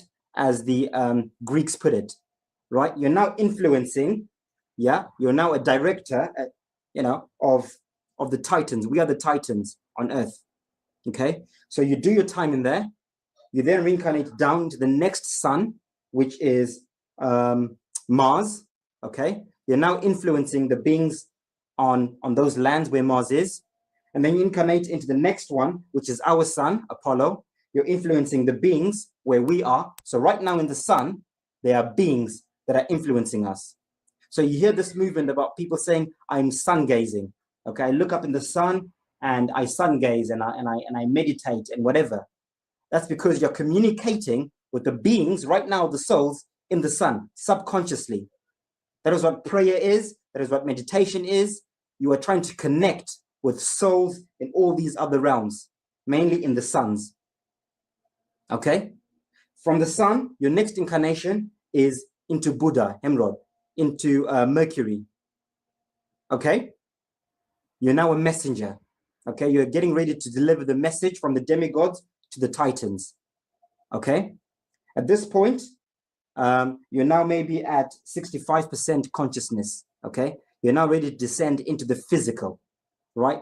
And once you're in the physical, this is when you forget now. This is where we will now have the amnesia, because now you're on the stage of creation. You're now truly an actor, acting out the directives and the ages and everything else. You're now experiencing your own simulation, as well as the collective one of wherever you are. So your first incarnation is into Shambhala, Eden. This is where you first become a fallen angel. You do your time in there, right? And after a while, you either reincarnate or sometimes physically, depending on the ages, but mostly you reincarnate into where we are, okay? And you now become a human being like we are now, okay? So these elites that are ruling us, these are fallen angels, and I think some of them are also beings from the underworld that are influencing us at the moment in the dark age for now.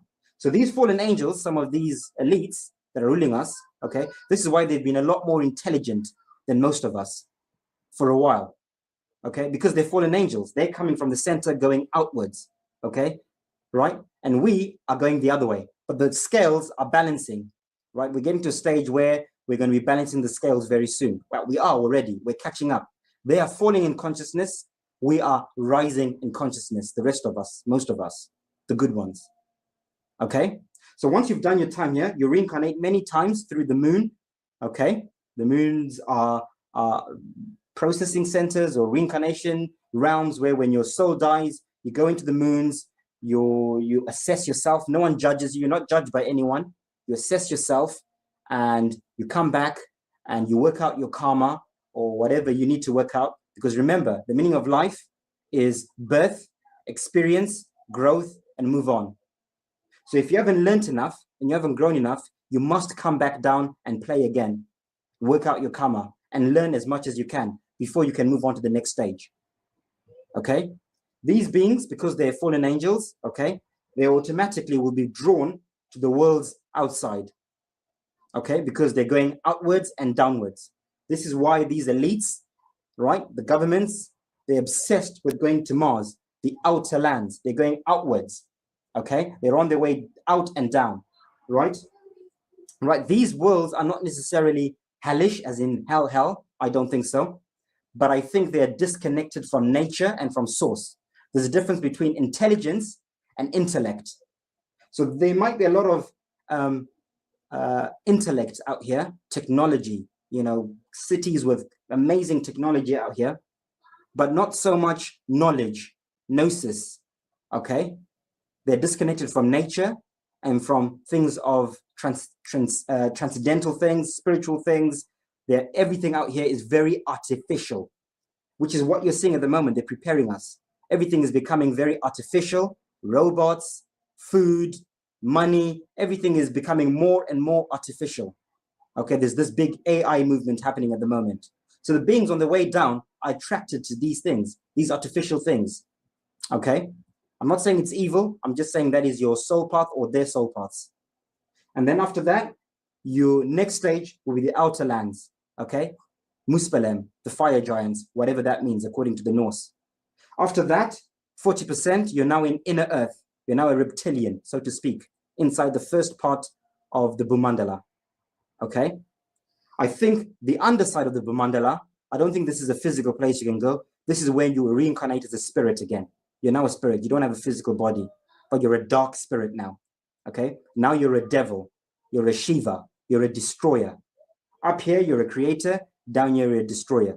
So you are trying to gravitate people, right? You're influencing people up here as well, subconsciously, right? When they say that the devil has influenced you, these are the beings, the beings out in these worlds down here, trying to subconsciously influence you. All your bad thoughts, all your negative thoughts are coming from the frequencies from these beings under here. You then get to 30%, 25%, 20%, 15%, 10%. You know, there's hardly any light left in you. Okay, you're now truly, a fallen angel in the truest sense of the word. Okay, but then you work your way back up again. Once you're down here, right, the cycle of life, you can't be here forever. You've got to come back up again. But this is all happening over millions or thousands of years or whatever. Okay, you then come back up again. 15, you are ascending. You're now becoming a shooting star. You're shooting back upwards. Okay, you go through all the different rounds again. The reverse, you're here, then you're here, and then you incarnate where we are. Okay, and then you get to the center. So those of us who are being drawn to goodness, to love, to truth, right? Those of us who are trying to change things for the better, okay, we are shooting stars. We are ascending, right, on the cycle of life. We're on our way up, and we're meeting in the middle with those descending. So you've got the good guys and the bad guys. And this is necessary for the cycle of life. This is duality. This is polarity, good and bad. It has to happen. Fallen angels and shooting stars.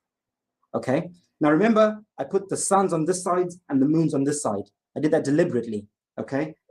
Except for that one is a sun and the moon. Okay. So when you're ascending, when you're way out, the moons, the mothers are portals out. The suns are gateways in. So those descending come through the sun. Those ascending go through the moon. Okay. Males inseminate. Females give birth. Okay. If you can see, this looks like a brain, the cosmic egg with the center, right? You've got the left-hand path, male principles, right-hand path, female principles. Okay. This is where all that esoteric stuff comes in. For those who are not afraid to research that and to try and understand it. Okay. So this is where you come out from the moon side. So you incarnate here, or in this case, we're going through a very special time. We can actually physically walk into the Garden of Eden. Okay. But we have to pick up these frequencies for those who want to make the pilgrimage.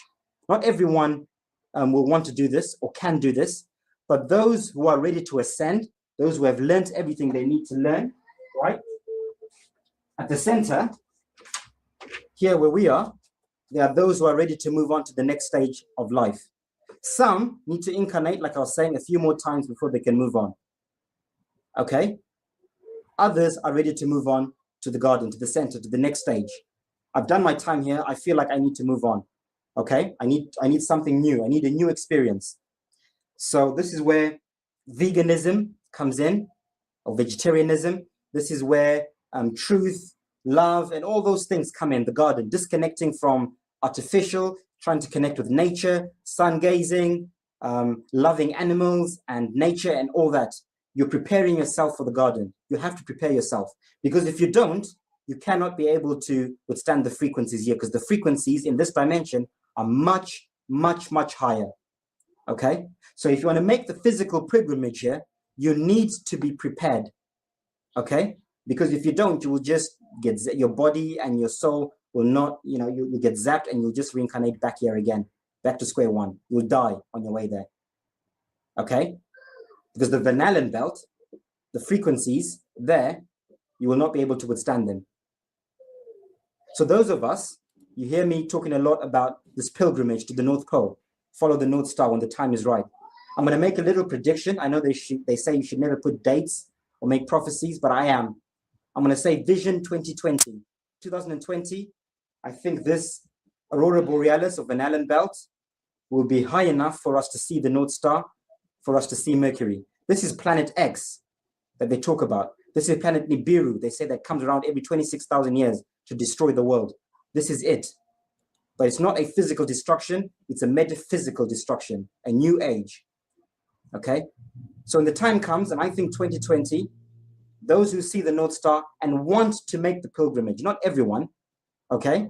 If you don't want to, you don't have to.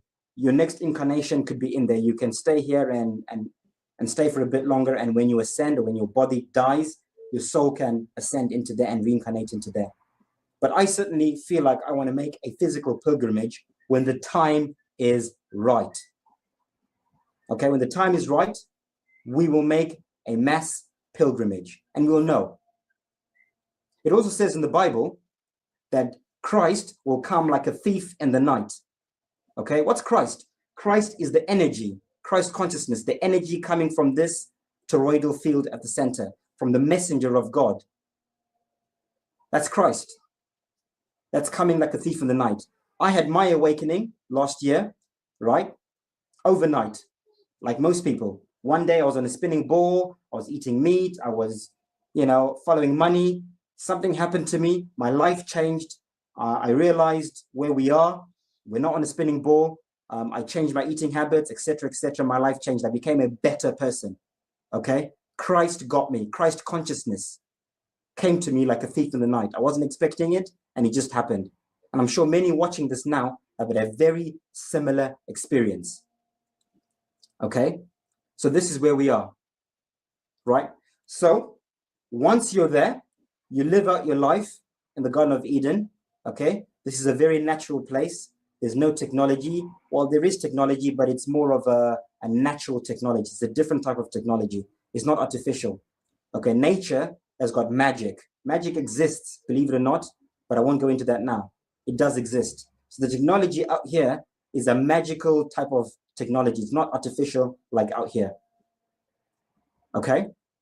So this place is not just sitting and gardening and doing nothing. There's a lot going on there. It's a beautiful place, the Garden of Eden. Okay? But you must be at the right frequencies. There's no love, there's no hate there, there's no bad frequencies. Well, there is, but there is less. There's less duality there. Okay, it's not completely heaven, obviously. But it's closest thing we can get on earth to heaven on earth, the closest thing.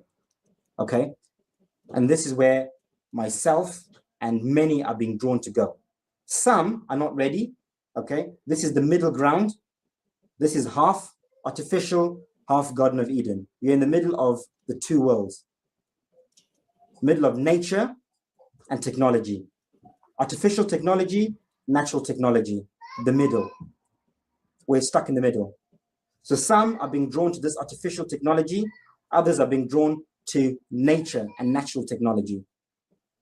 Okay? And some are not ready to go either way. They will stay and enjoy life here on earth for a bit more and experience and change and help with the ages. Eventually, all of this will be heaven on earth when all the toroidal fields are completely spread out and, and one with the main one. This is when it's heaven on earth. This is when we're in the Satya Yuga, in the golden age. But this will happen really, really, really slowly. So you can see the shift. You can feel the shift. You can see what's happening right now with world governments, with world economies, with people questioning, there's a lot of turmoil going on. Everything must, before there's a new birth, the old must die. So it's going to be a very painful process over the next few years. A lot of things that seem negative will happen. A lot of bad things that we might think are bad will happen, but they have to happen because the old has to die for the new to begin.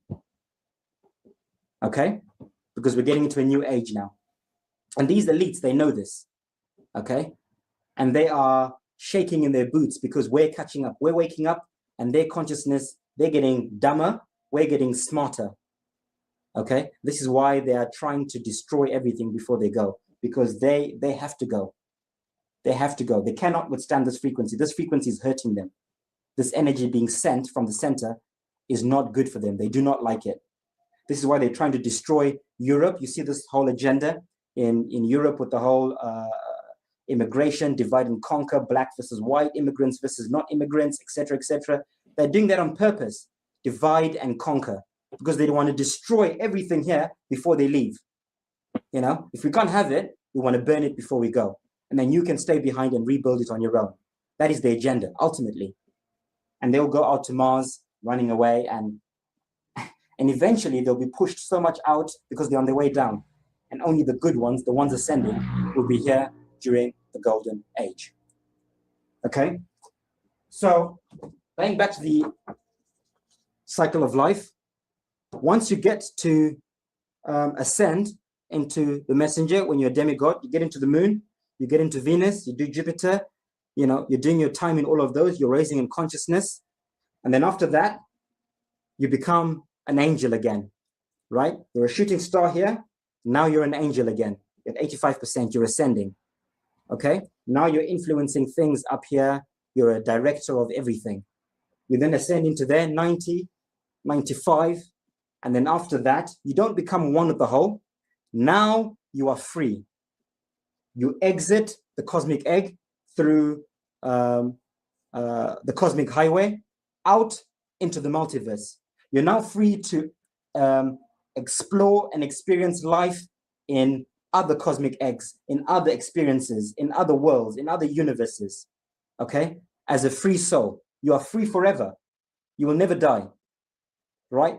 You go into another cosmic egg and you have your own experiences in there that are probably totally different to this. Right? And this is the cycle of life.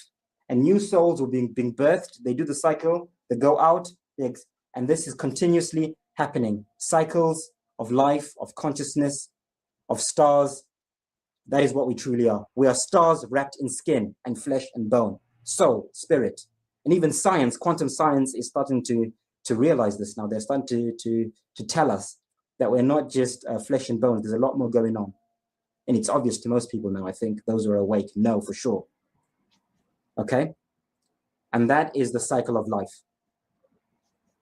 Okay? I hope I was clear, and I hope I wasn't going around in circles. Again, like I said, I'm not saying that everything I'm saying is 100% truth. A lot of it is my own understanding from what I've researched and from what I've learned from other people and from what I'm picking up from, from the universe. It's my interpretation. If you resonate with it, or if you recognize it, or if you remember it, because remember, we are all our own ancestors because we've reincarnated. So this time is normally called the Great Remembrance because we are remembering things we've always known. For those who are tuning to the frequencies, you remember this stuff, this knowledge. Okay? So I feel like I'm remembering this. This feels like a distant memory to me. And I'm remembering it and I'm sharing it with you.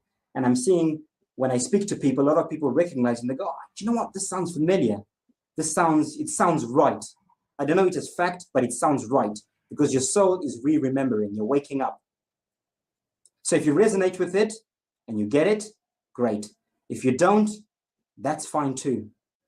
Okay?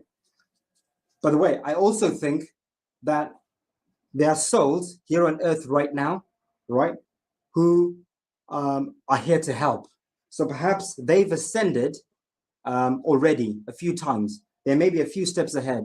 They may be at the moon stage or at the Venus stage or even at the Garden of Eden stage. But they chose to reincarnate and come back here to where we are to help with the shift. These are what a lot of esoteric circles call the starseed children, or the indigo children, these special children that are born special in a way, I guess. So these are the children that are here to help ascend the process. There are many people on earth right now who say, I was born and I don't feel like I belong here. I don't feel like I belong in a body. I don't feel like, I feel like I'm here for a reason beyond just living. There's something going on from when they're born. There are many of these people here. And those, many of you listening now will recognize what I'm saying. Okay, I don't think I'm one of them personally. I might be, because I've always had that feeling of there's something more to this, and I had my awakening at the age of 33 last year, and so perhaps I'm one of those souls who chose to come down and help with the ascension process, right? Perhaps I'm on the journey. I incarnated here, and perhaps I've been here, and who knows? But I think there are many things happening with this incarnation. So there are some who've come directly from these outer worlds and have incarnated. These are the new souls, the young souls. They are the old souls who've incarnated many times and who've learned, and they are now ready to move on. There are other souls who've come backwards. They were already ahead. They've now come back and they want to help with the ascension, and then they'll move on spiritually. So maybe they're not even meant to be going to the center at all in physical form. Maybe when they ascend, they are ascending upwards into the moons or whatever spiritually. They're not going to be reincarnating into body in the next life. Okay, so many things going. Personally, I think I'm destined for the center.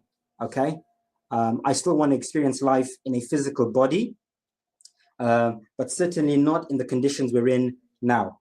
I'm certainly drawn to nature and living in harmony with the animals, with nature, and veganism, and love, and all those things. I'm not drawn to technology and the materialistic things in life. There's nothing wrong with those things. Those who enjoy them, that's fine.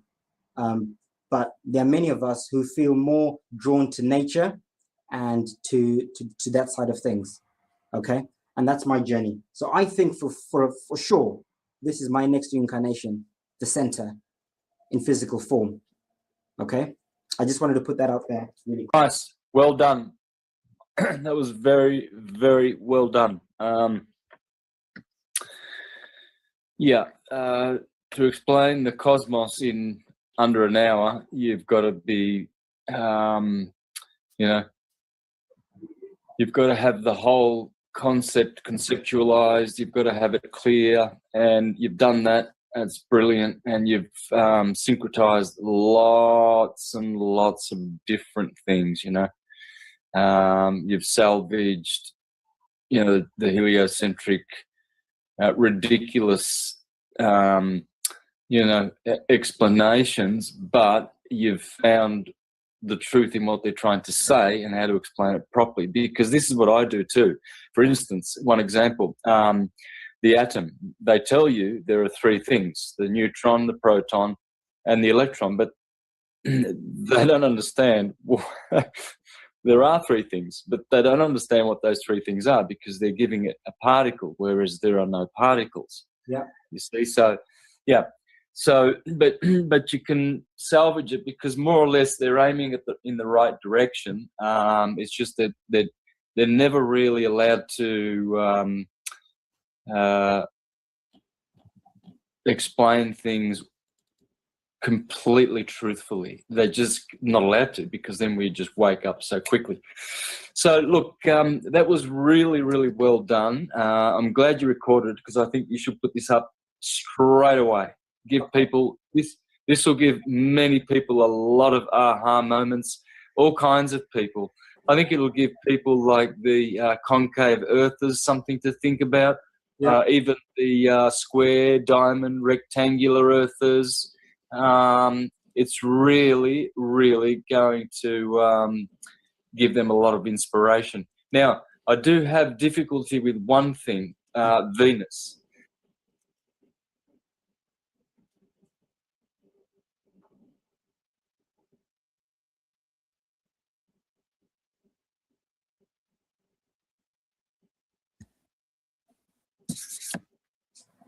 Hi guys, welcome back. Just want to kick off where we left off. I think Santos was about to explain a couple of points that he has picked up on that possibly need to be looked at on this cosmic egg model. But before I continue, I also just want to thank Santos, really. Everything I've presented over the last two presentations, most of the work is stuff that I've ripped off the research Santos has done. So I've hardly done any research. I've been watching a lot of your videos, Santos, and learning off you and learning off the syncretism, and then doing my own bit of research to add on to it. But I just want to give most of that credit to you, really, and say thank you. Yeah, the floor is yours. Thanks, Martin. I really appreciate that. It's good to see that my hard work has gone to this outcome. It's great to see the influence that it has. Well, what I was thinking of with your model was that Venus should go on the inside of the sun, or where Mercury is, I'm thinking, because they are considered to be personal planets in astrology. You got to take a lot of astrology into account. So I'm thinking astrologically here, and also the Ptolemaic model. Okay, so Ptolemy clearly says that there's 10 concentric spheres. Prima mobile is the first, then the crystalline sea, then the firmament, then time begins. Chronos, and then he has a sun. Space begins. Jupiter, Mr. Expansion. Then Mars, action. Then the sun, Venus, Mercury, and the moon is the last sphere. So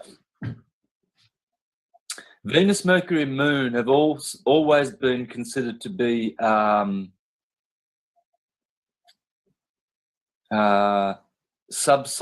I think that's the expression. I don't think that's the right expression. But anyway, I'm trying to think of. It'll come to me. So, of course, we've got the plane of the Earth, and we've got. So, Moon is always first, then Mercury, then Venus, and these planets are considered to be what's called. The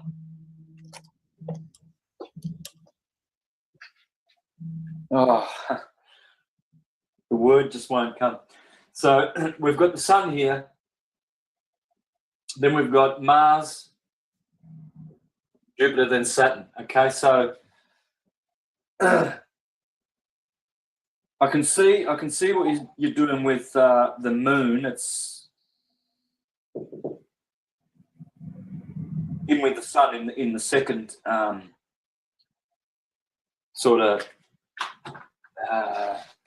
Taurus, you've got them nested. You've got like nested 4 or 5 nested Taurus fields. Okay, isn't that right? 4 or 5. Yep, that's right. Okay, so I would say you put the sun in the second one, yeah. Yep. And you put Mars and Venus in the third one. Yes. Yep. Right. And Venus. Mercury on the inner one, the one at the center inside us. Yeah. And you've got rightfully Saturn and Jupiter up here. Now Saturn is 29.5 years in orbit. Moon is 29. Well, actually, let me be more specific because this is very interesting. 29.49, I believe it is. Got to check that one. Again, I'm going, it's late and I'm tired. 29.49, whatever that number is, this is exactly a harmonic of it, or a fractal of it. Okay. Now, days. So the Saturn and Moon thing, that's very interesting. I'll get back to that. But then you put the first vortex or nested torus field, Yeah. and you put that at the center of the Mount Meru, sort of around the center part of the Earth, yeah? Yes. Yeah. All right, well, I think that's a problem because Venus's orbit is 225 days, okay? Whereas Mars is 6, 8, 7 days, which is just under 2 years. Jupiter's 12 years, of course. And the Sun, of course, is the 1 year, right? Yeah. So it's expressive of sort of a golden ratio, sacred geometric, ratio of these planets, right? Order. Order. So obviously the Moon goes up here with the Sun, yeah? First of all, we get Venus transits, Mercury transits, and Moon transits. Right. Called eclipses. Uh-huh. So Moon transits are called eclipses, but they are transits because the eclipses can only happen near the nodes, the North Node and the South Node. So they are eclipses. They are transits. It's a transit. The Moon is passing either in front of the Sun or behind the Sun, and the North Node is there. But three things have to come together: either Rahu and Ketu, or as we call them in Western system, North Node and South Node. They are always there, present, within 4 degrees of the Sun and the Moon, either or, whether it's a solar eclipse or a lunar eclipse, time and time again, consistently, invariably, always. So with Mercury, we can see the transits of Mercury, and they always happen in Taurus, in the middle of May in Taurus, and opposite in the middle of Scorpio, around about November 11th. So May 8th, 9th, 10th, November 8th, 9th, 10th, directly opposite. And the Venus transits happen in Gemini and opposite Sagittarius. So December 10th and Gemini, and June, say, 10th, June the 10th or 9th, I think it happened in 2012 and 2005, Venus, both transits were in Gemini, okay, around the 5th of June to the 8th of June. So the big boys,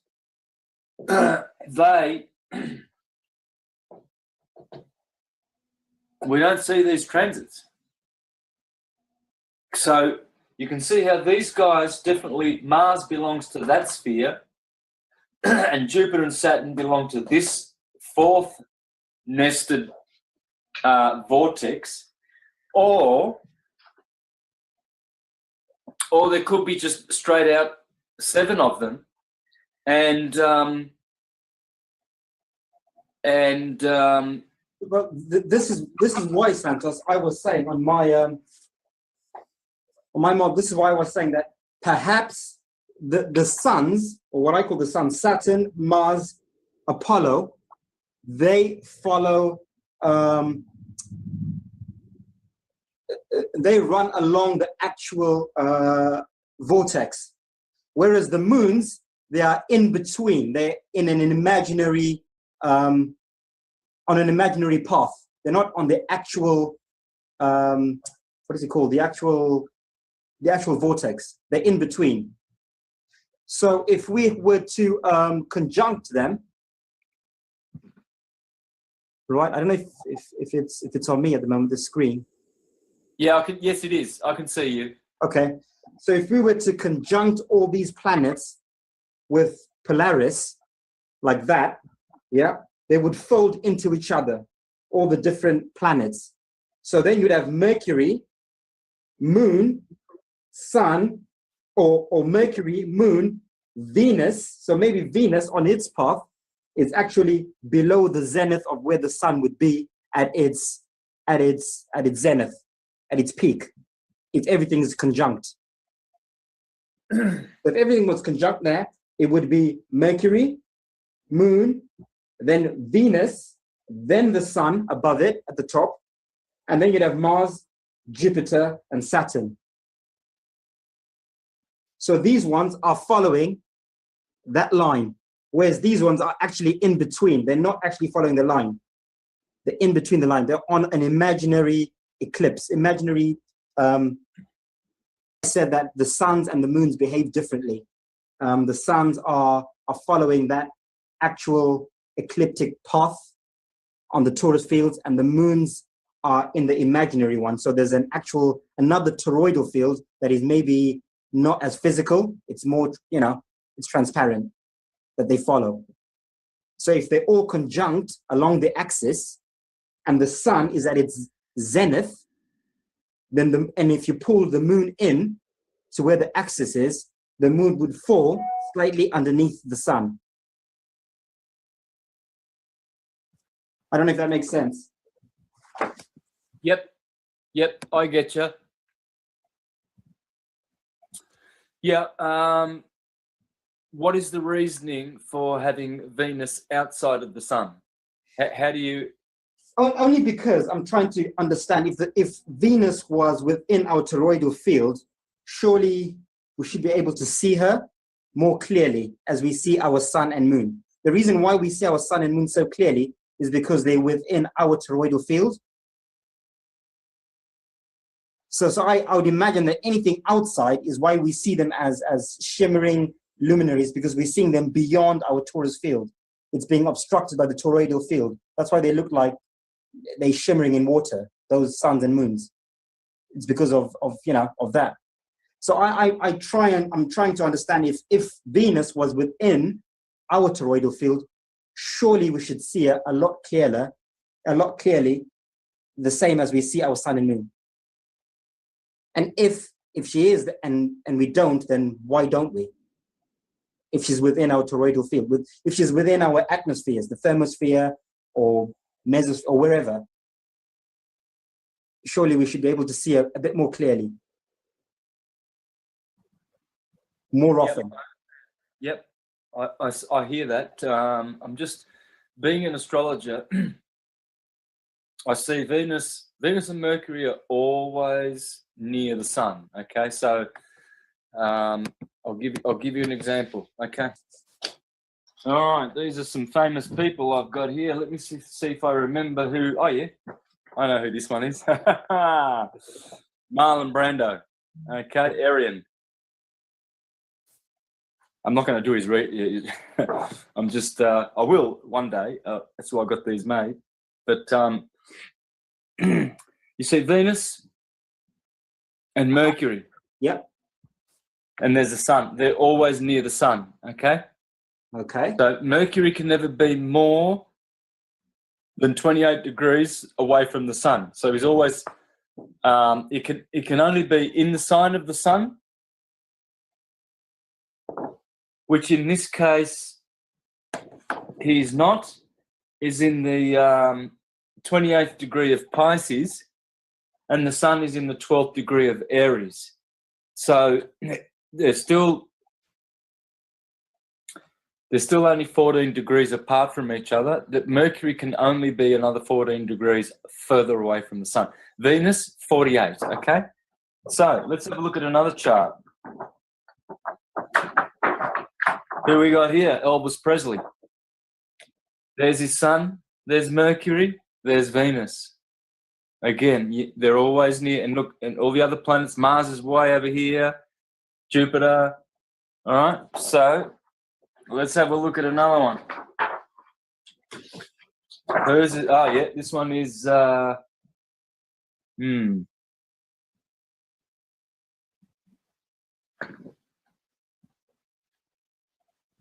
Anyway, I'll forget who it is. But so there's the sun.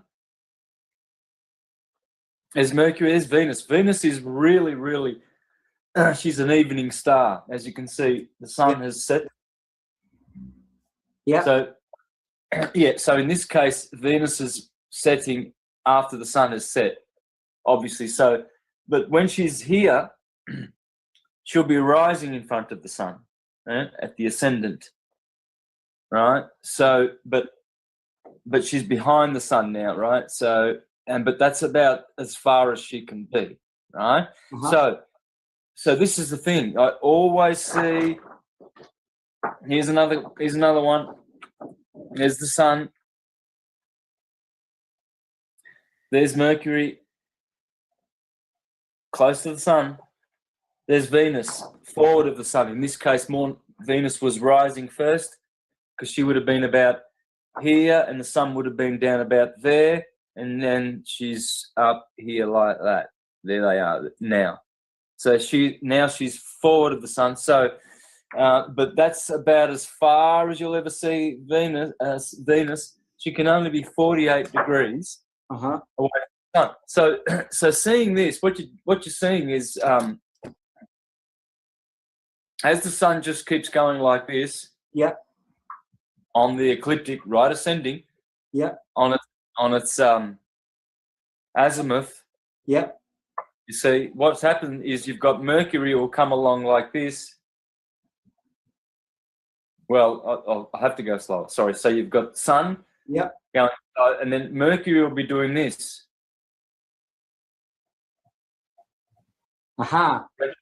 Retrograding. Retrogressing. And then Venus will be doing more like this. So start over here. Yeah. Venus will be going like this. Retrogressing. So they're always. So you've got Sun and Mercury will always be there, 28 degrees. Venus will always be 48. Now, that's why you've got the transits. See, so this is why Venus really has to be this side of the sun, inside the sun from our perspective. So is it possible that maybe Venus and the sun are both orbiting along our Taurus field, in our Taurus field? Because it still doesn't explain why we don't see Venus as clearly as we should. Because now what I'm seeing by what you've just said, you've just clarified something for me there. No, we'll see. When you show that movement of Mercury that Mercury makes, that's because Mercury at the center, obviously, has got a shorter circuit to make. Okay, so Mercury's circuit is much shorter. Hence, you'd see that movement that you're talking about, that retrograde movement, because, you know, Mercury's circuit is so much shorter than any of the other rings because it's the smallest toroidal field. Okay, it's the smallest shape. And the moon, if the moon is just here in between, so let's say the sun is here on this toroidal field, right? I'm putting the moon literally just after the sun. I mean, Venus just after the sun, literally just behind. And maybe she's moving at a similar speed to the sun, or, you know, picking up and dropping off with the sun. So maybe Venus, she follows the sun quite closely as she orbits around her imaginary orbit, just after our toroidal field. Not as far as Mars, who's actually on the chariot of the toroidal field on the outside. So Mars is further, whereas Venus is closer to our toroidal field than the outer toroidal field.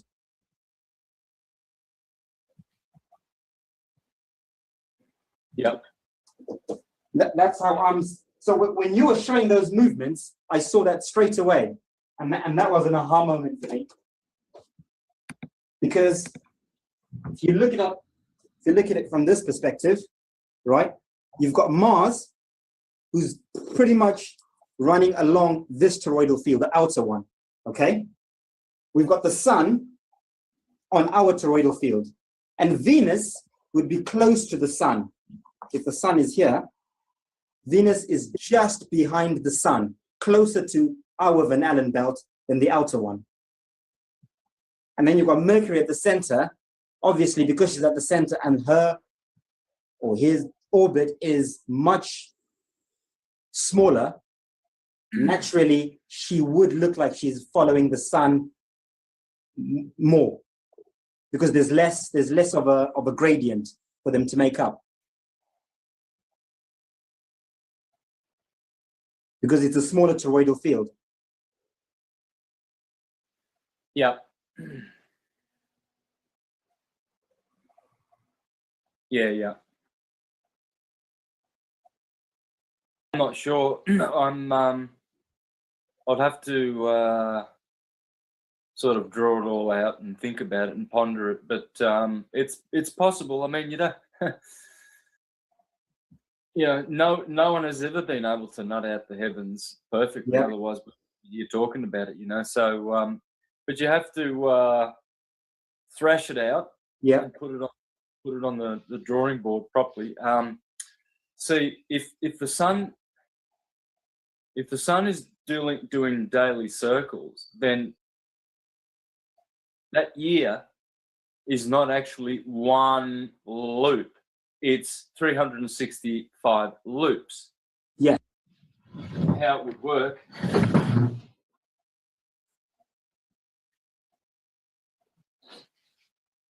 So you'd have the North Pole, and you'd have, say, Earth is like that.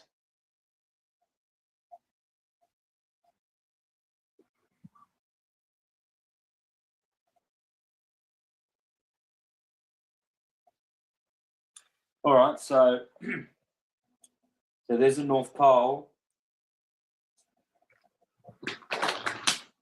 I was supposed to do it. No, I didn't want to do it this way. Anyway, I'll keep going. So this is Cancer, Equator, and Capricorn. Yeah. Uh-huh. The tropics. Yep. And of course, we've got Antarctica out here. Uh-huh. Okay, so now from the side, of course, what we're dealing with is, if that's the Earth, and this is the North Pole in the center, Uh-huh. and the sun will be doing something like that at Cancer, Yep. and something like this at Capricorn, Uh-huh. and then something like this at the equator.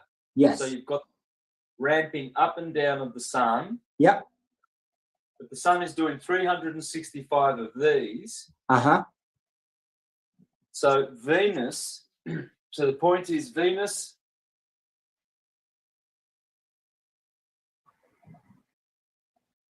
okay.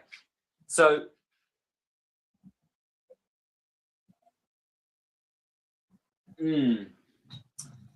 yeah, well, Venus does 225.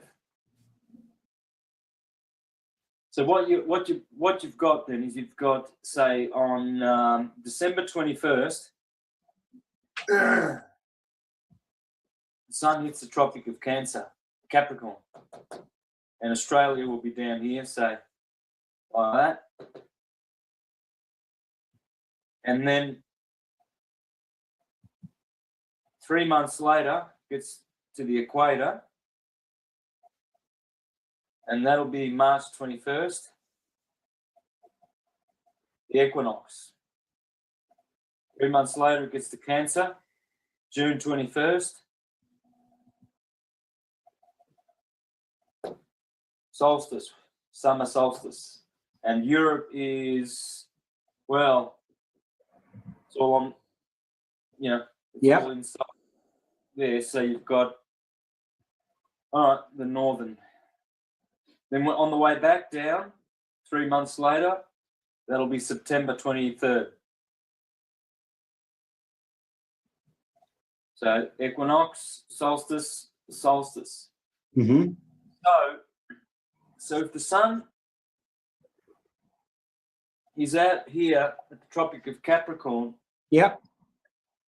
in December, and then it's over here in June at the solstice, and that's 6 months there, and that's 6 months there.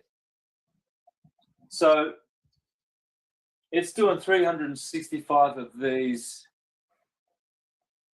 every year, and Mercury and Jupiter and Venus Okay. Okay, so Mercury and Venus. So Mercury is at the center, at the North Pole. So Mercury is within that first ring. That's Mercury's transit in there. Mercury is here. Sun is out here. Moon is also here too, yeah?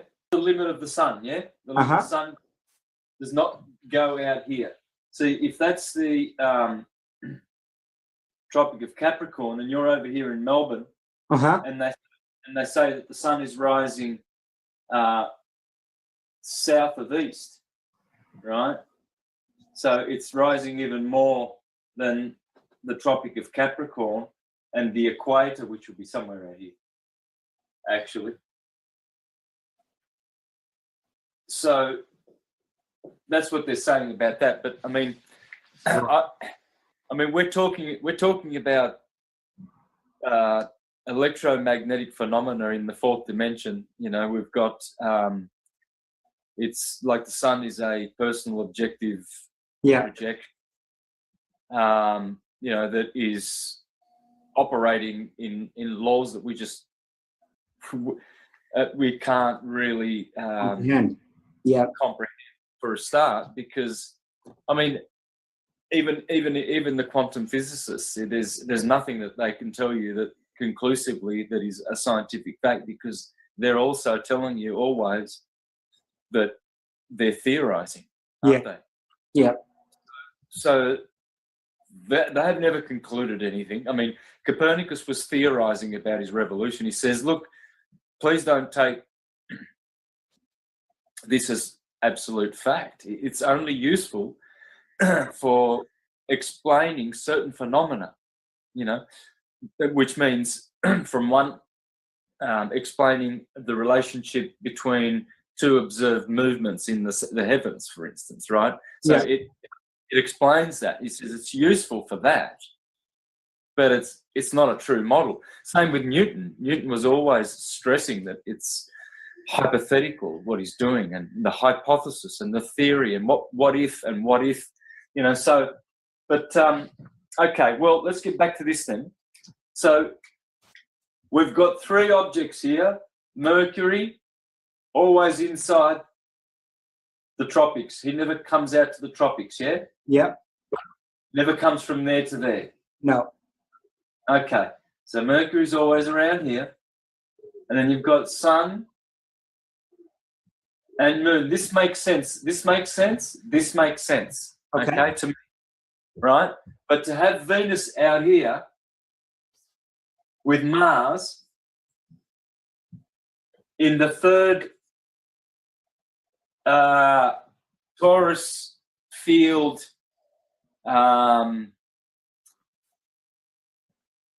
nested. Did you say there were 4 or 5? Sorry. There are 4 inner ones. What I was saying was that if that is our Taurus field, okay, and the sun is either on it or just inside the Taurus field and running along it on the spiral like that, which is why we see the sun, because it's just inside or it's on it. I'm saying Venus would be just on the other side, touching it. They're pretty much almost touching, just divided by the Taurus field. So they're quite close to one another. Okay? And then the next Taurus field is here, and this is where Mars would be, out here on the next toroidal field.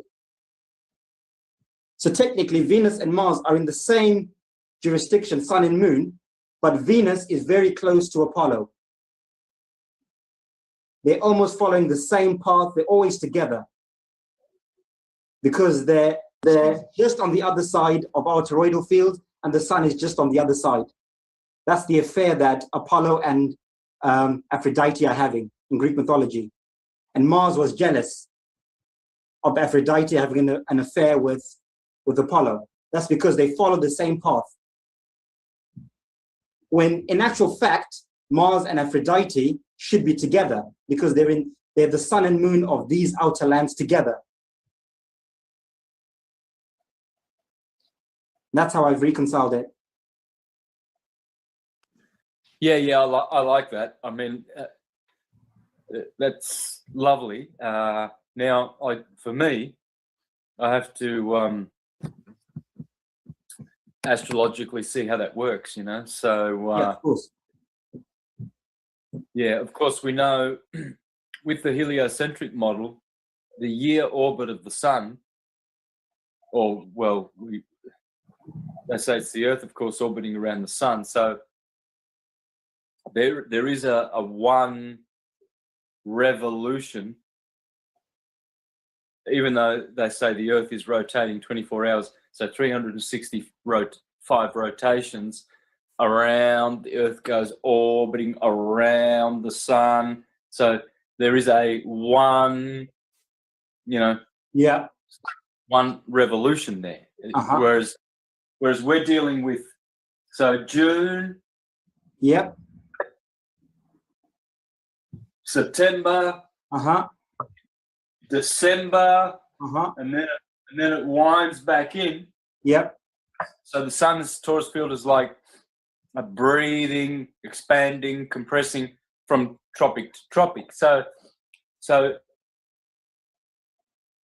knowing this, it's easier to fit Venus into that outer ring Yeah.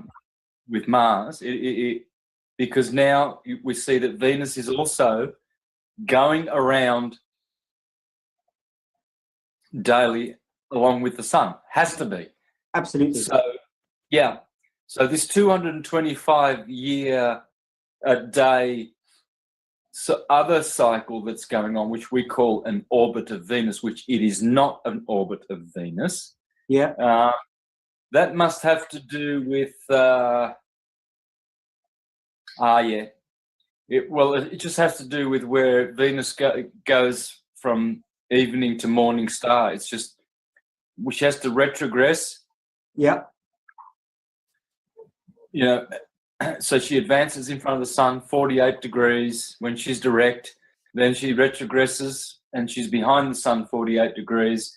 Then she's going direct again. And then she'll be advancing in front of the sun 48 degrees. Then she'll go stationary. Then she has to retrogress. So she's doing this in a pattern with the sun. It's like a... almost like a pendulum. Well, or like an epicycle. Yeah. I was going to say. That's it. Like an epicycle. Yeah. So she's also doing the same thing as the sun every day, but it's variable speed that she's just doing that. So as the sun's cruising along this way, Yeah. and as you said, this is 1,000 miles an hour, Yeah. Give or take. Yeah. So Venus is outside here, not in this part of the vortex. She's in a second nested torus field, and so what she'll be doing is she'll be advancing like this. She's going faster than the sun. Then she'll go stationary. The sun's always going the same pace. Yes. Yes. Yes. Yes. Always marking the same time. Yeah. Venus will be going like that. Yeah. And then the sun will be here, and then she'll go back here. But she's not actually. Well, yes, she is physically going back. But that's cool because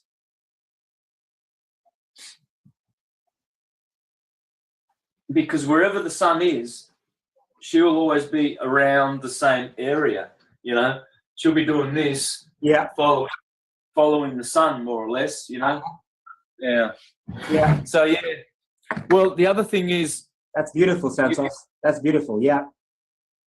Well, yeah, the other thing is you say that if Venus were in our vortex, then we should see her as brilliant as the sun.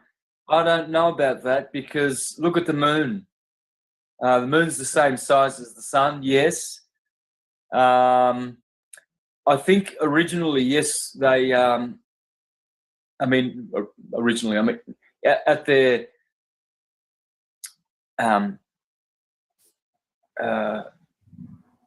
I guess at the focal point where they project onto, Yeah. I think they're more or less all the same planets size, because remember the pictures of the 21st of August eclipse, Yeah. and whatever it was that passed in front of the sun. Well, actually, no, the one that was the year before, the March 20 on the equinox of 2015. That eclipse happened in conjunction with Ketu, the south node. Right. And you saw like these little beads of condensed water Yeah. in the sky, Uh-huh. you know, like drops of water passing in front of the sun, causing the eclipse. Yeah. Yeah. I remember that. Yeah, and we saw the same thing with the August 21st eclipse. Yeah. You see the sun like that, and then you definitely see something covering it like that, but from other angles, people saw something like that Uh-huh. going past the sun, and as soon as it got in the center, it created the eclipse. Yeah. So the sun is a source projection, a source objective projection, right? So the center of the sun is probably just like a really, well, it'd have to be much smaller than the body that we see that we couldn't. Yeah. Huh? Yeah. Yeah. Yeah. So I think they're all about that size, right? And then this expanded disk that we see glowing and that has its limit. See, like the sun for me is like a condensed rainbow, right? The sun causes the rainbow. The sun is made up of white light, which is incoherent white light, and the 7 refracted colors of the white light of the sun, which are the electromagnetic spectrum, Uh-huh. Snow White, Yeah. and 7 dwarfs. Yeah. So that's just like a coiled. Well, they say it's a serpent. Yeah, it's Quetzalcoatl, the rainbow serpent, according to the Aboriginals. Yeah. Well, that's the rainbow, isn't it? But it's condensed. Yeah. Yeah. So this, what we see here is the sun. That's an electrical effect. Yeah, it has to be. Absolutely. You're putting the moon in the same as the same thing as well, like a projection, as you were saying. The moon pretty much has that same reputation as well. So you're not actually, what you're seeing is not actually what is actually there. Mm. Yeah. Exactly. And it's the same with the moon, because the moon is the same diameter or circumference as the sun. So possibly Venus, if we saw her in the same context as we see the sun, it would probably appear like this as well. So you're saying, obviously, the reason why those planets are like stars, wandering stars, Yeah. is because they all belong to the other 3 concentric nested torus fields that make up this big Anu, which is actually what the word is. Anu. That's what one of the words for the torus field, the original. So, and of course, this has got Uranus. Yeah. Of course, yes. All right. Yeah. And Uranus is the firmament. We know that. Yeah. Uranus had a son, and his name was Kronos. Yes. Kronos castrated his father Uranus. Uh-huh. Right. Well, Kronos is That's it. temp. Yeah. Yeah. So let's just call him what he is. Time. Uh-huh. Right. And then time beget some children that he swallowed. Uh-huh. That's what time does. Time begets children, and then they die, and you get swallowed up Yeah. back out of the time matrix again. Well, then that's the son of Saturn is Jupiter, or son of Kronos Yeah. in the Greek is Zeus. Uh-huh. So that would be space, because good old Jupiter in astrology is what? Expansion, expansiveness. Uh-huh. So you got time. So that is the Trinity, and Uranus, Anu, is this magnetic vortex. Or vortex. I was going to say firmament, but it's firmament is not as general as I would call it. Generally, it's an Anu. A multi-dimensional Uh-huh. electromagnetic torus body. Why I say multi-dimensional is because, well, there you've just described 4 dimensions, haven't you? Each torus is a dimension. Yeah. So you'd be suggesting that Venus and Mars in that 3rd torus field, Yeah. that'd be they are in another dimension. In fact, they are. Yeah. That's what Ptolemy says, that these they are spiritual bodies and entirely luminous and conscious beings. So, yeah. Wow. Well, something that I've been trying to figure out is, where does Rhea come into this? Who's Rhea in Greek mythology? What would that be? Well, Rhea is the wife of Kronos, yeah? Uh-huh. Uh-huh. And the mother of Zeus, Jupiter Zeus, Yes. which is Jesus. Exactly, that's who it is. And you can know this because Rhea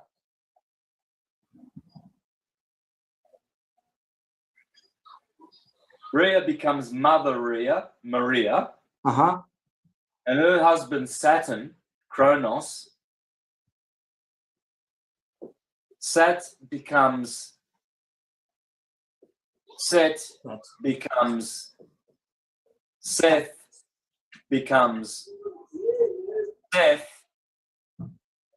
father Seth, and mother Rhea.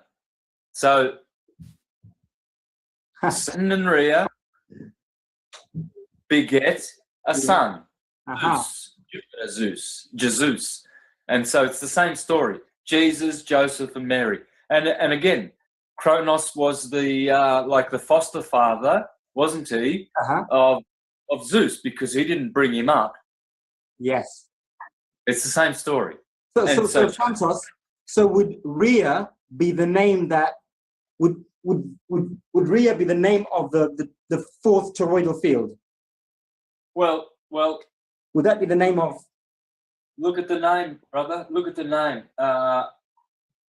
Rhea is Area. Ah, right. she's also great. Yeah. She's also our mother who art great, who is great in heaven.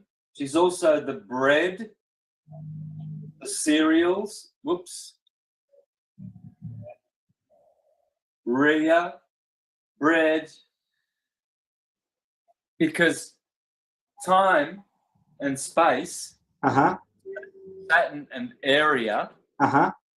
tempo and area. Yeah. See, Jupiter fills the same boots as Rhea, because Yep. Jupiter is expansion. Yeah. It always works like that, because what happens now is this is grandpa, Uh-huh. this is daddy, and this is the son, and now Zeus, Jupiter Zeus, Jesus becomes the God of gods and the savior of men in Christianity, but in Greek he's the God of gods, right? Well, because he defeats time. He castrated his daddy, because this guy castrated his daddy, right? So how does Jupiter do that? Well, he thwarts that power out of, he was the one that thwarted being swallowed by Kronos. That is amazing, Santos, because when I was doing the whole solar ascension thing on my model, I put Saturn as the portal in for souls. When souls are descending into the cycle of life, the first place you come into is Saturn, like we're saying, Father Time. That's when time starts. And I said on this side, feminine energies, these are the portals out. So souls ascending upwards, they go through the moon, then through Venus, then through Jupiter. Jupiter is the last one in the fourth dimension before you enter the heavens. So defeating time, Jupiter, you're defeating time. You're now leaving time. And that's where that mythology comes in. When you get into Saturn, you're now in time. You're coming into time. When you're leaving Jupiter and ascending upwards, you're now defeating time. You're back into timeless form. Yeah, well, Wow. Jupiter, yeah, it's Peter and Paul. You rob Peter to pay Paul. Yeah. Paul is Saturn, Yeah. and Peter, Jupiter. You must understand this. There's this motif of Peter and Paul, and Mary, Peter, Paul, and Mary. But the Peter and Paul is Jupiter and Saturn because of this Trinity. Okay, Yeah. this is the beginning of everything, the origin of all things. The heavens. Uranus means heaven. Yep. Okay. Yeah, this is our spiritual daddy, and then time is born of Uranus. Uh-huh. And so time castrates no time, essentially, or the forever now. So time is now wanting to have 3 tenses instead of 1 tense. All right, so that's the principle of time. And then because time swallows everything up, in order for things to exist without being swallowed up the instant they are born, you need the principle of Jupiter. So Jupiter is a principle. It's a universal principle. Uh-huh. Okay. Just as Saturn is. It's the principle of spaciousness, volume. And that's why he's associated with Vulcan. Volcanoes produce volume because they are magnetic. Magnetism is totally responsible for what we call space, volume. So Jupiter is Vulcan, volume, and he is space, as so is Rhea. You have to look at the roots of the words, and you've got to know the archetypes. It's always these two twins or trinities. It's always tightly connected to a trinity or a duality, twins. Okay? So, so one is a malefic, Saturn, greater malefic, because time, we have to defeat time, man. We've got to go into the eternal forever now, rather than being lost in the past and anxious about the future. Yeah. And never settled in the now. Why don't we just eliminate all that regret of the past, anxiety for the future, and discombobulation of not knowing who we are, why we are, where we are, ever in the now. We can get rid of all of that by reabsorbing these principles of time and space, because so this all of this is frequency. Yeah, frequency is time. Uh-huh. It's all vibration. Yeah. Yep. And frequency. So you've got a sine wave, and so here you've got space, wave amplitude, and here you've got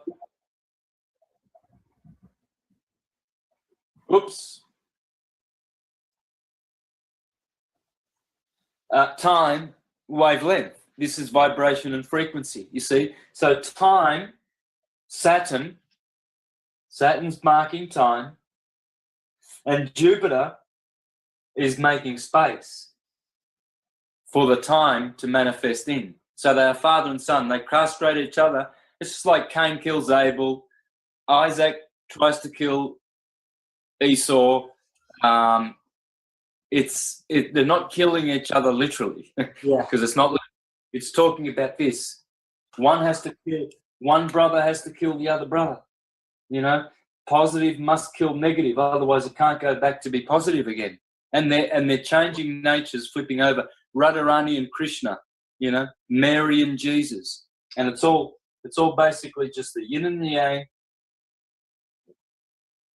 And you've got source light and force light. And so I forget the point I was making, but anyway, I think I finished what I wanted to say. So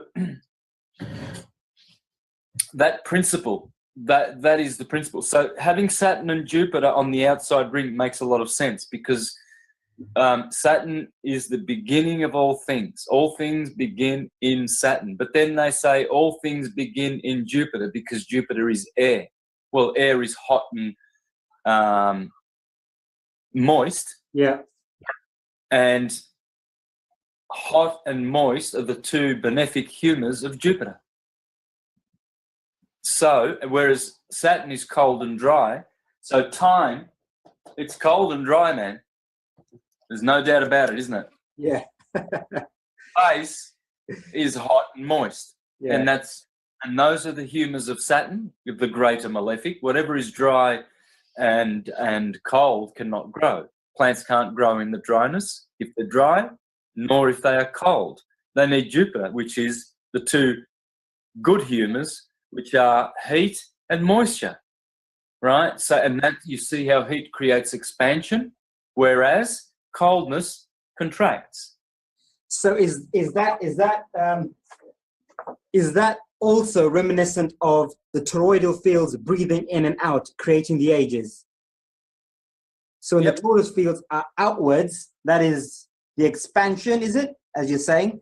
And then when they come back in, and we're in the dark age of consciousness, this is when Saturn is ruling, cold and dry time. Yeah, So well, during the Saturn, golden ages, Jupiter is king. Jupiter is the one ruling the energy.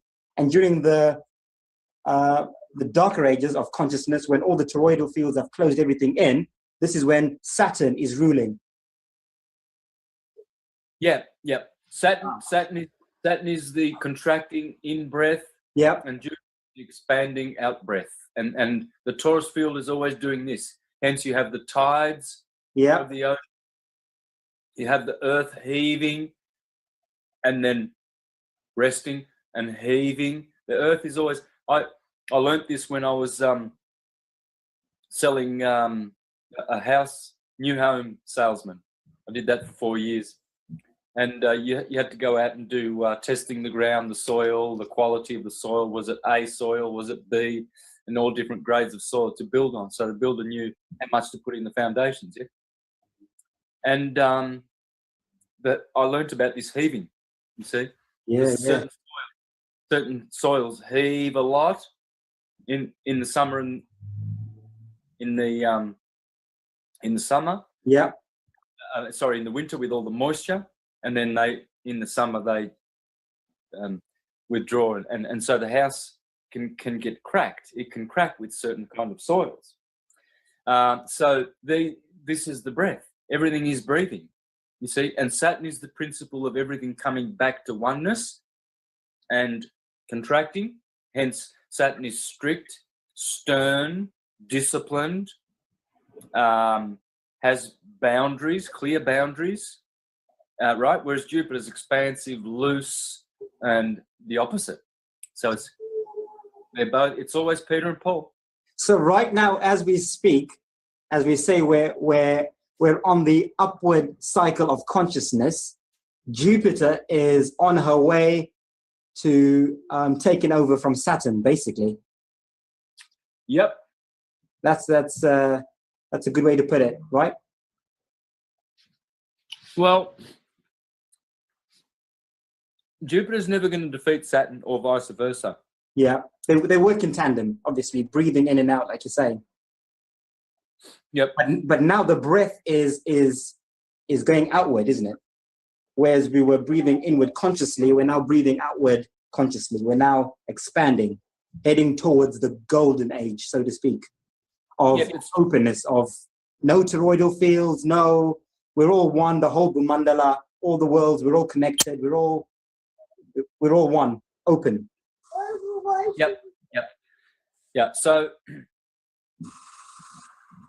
So Saturn was the ruler of the golden ages, not Jupiter. Jupiter caused all the 4 seasons, according to Virgil.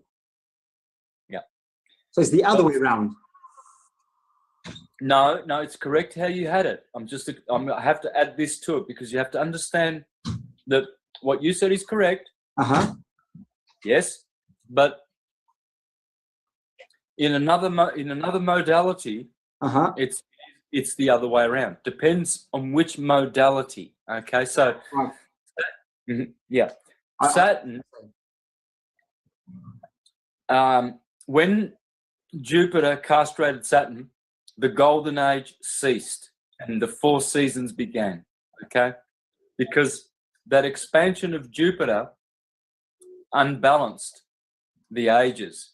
Okay, but in another modality, Jupiter is the finer one. He is the greater benefic and Saturn is the greater malefic. So Jupiter is the one that you go to St. Peter at the pearly gates. See, if you look at the, it's interesting, I'm going to do a show on this. This is the Dendera stone of Egypt. Okay. Now, on here, there are all the 48 original constellations, starting at Aries, just as I do all my maps, all my charts, Cancer, Libra, there's the scales. You can see the green scales there. All the green ones in here. Yep.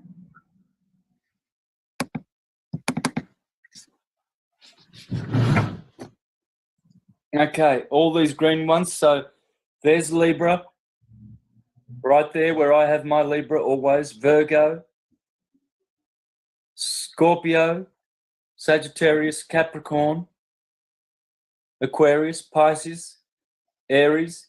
Now, they've got all of these deacons, 36 deacons. So I'm going to do a presentation on this showing that this was around for thousands and thousands of years, and all these signs are exactly the same as the modern ones today. No difference at all. Not a bit of difference. The only discrepancy is a couple of the deacons of Libra. I can't seem to find them on the Dendera stone, but all the rest, they're all there, all right, intact. So this absolutely smashes these guys who say that the Greeks added Libra 2,000 years ago. Well, this is more than 5,000 years old, and there's Libra, you know, and certain deacons and certain things were added. Well, this is the oldest, and it's the same. It's exactly the same as the Ptolemy system. Ptolemy actually gives us a list of the 48 constellations, the 36 extra zodiacal deacons, and the 12 zodiacal. Now, I forget why I pulled this out. I was going to say something. Can you bring me back to the subject? Why did I come to this? Saturn and Jupiter, we were explaining the ages. We were saying that Jupiter was expansive, of course, and Saturn was restricting. But I must say, Martin, the restriction is also sometimes needed in the sense of how you understand Saturn in the sense, because as I said, he gets a lot of bad vision and, of course, everyone, you know, it's a Satan thing and everything else, blah, blah, blah. But he is also a needed and can also be a gift in many ways if you actually understand sometimes what these planets are representing. Yeah. And that trinity there that Sandals was pointing out, just the Jupiter and the Saturn, the 2 planets together. I mean, that's like the mother lode of all astrotheology. That those 2 together, they really do sing in so many areas. When you understand that, Uranus, Saturn, Jupiter. Now I remember why I pulled this out. At the bottom here, at the Tropic of Cancer, Saturn rules in winter. He rules Capricorn and Aquarius. So he's always down the bottom, down in hell, where Satan is supposed to be, always here, ruling these 60 degrees of the ecliptic, from the Tropic of Capricorn all the way to the 20th of February, from the 21st of December, that there. And here, this is where all the good stuff happens in Sagittarius, who is ruled by Jupiter. So you see, Sagittarius and Jupiter, this is the ninth sign, the ninth heaven. And so Jupiter is Peter, Saint Peter, at the pearly gates. So when you actually, all the ancients and the Neoplatonists said that the souls incarnate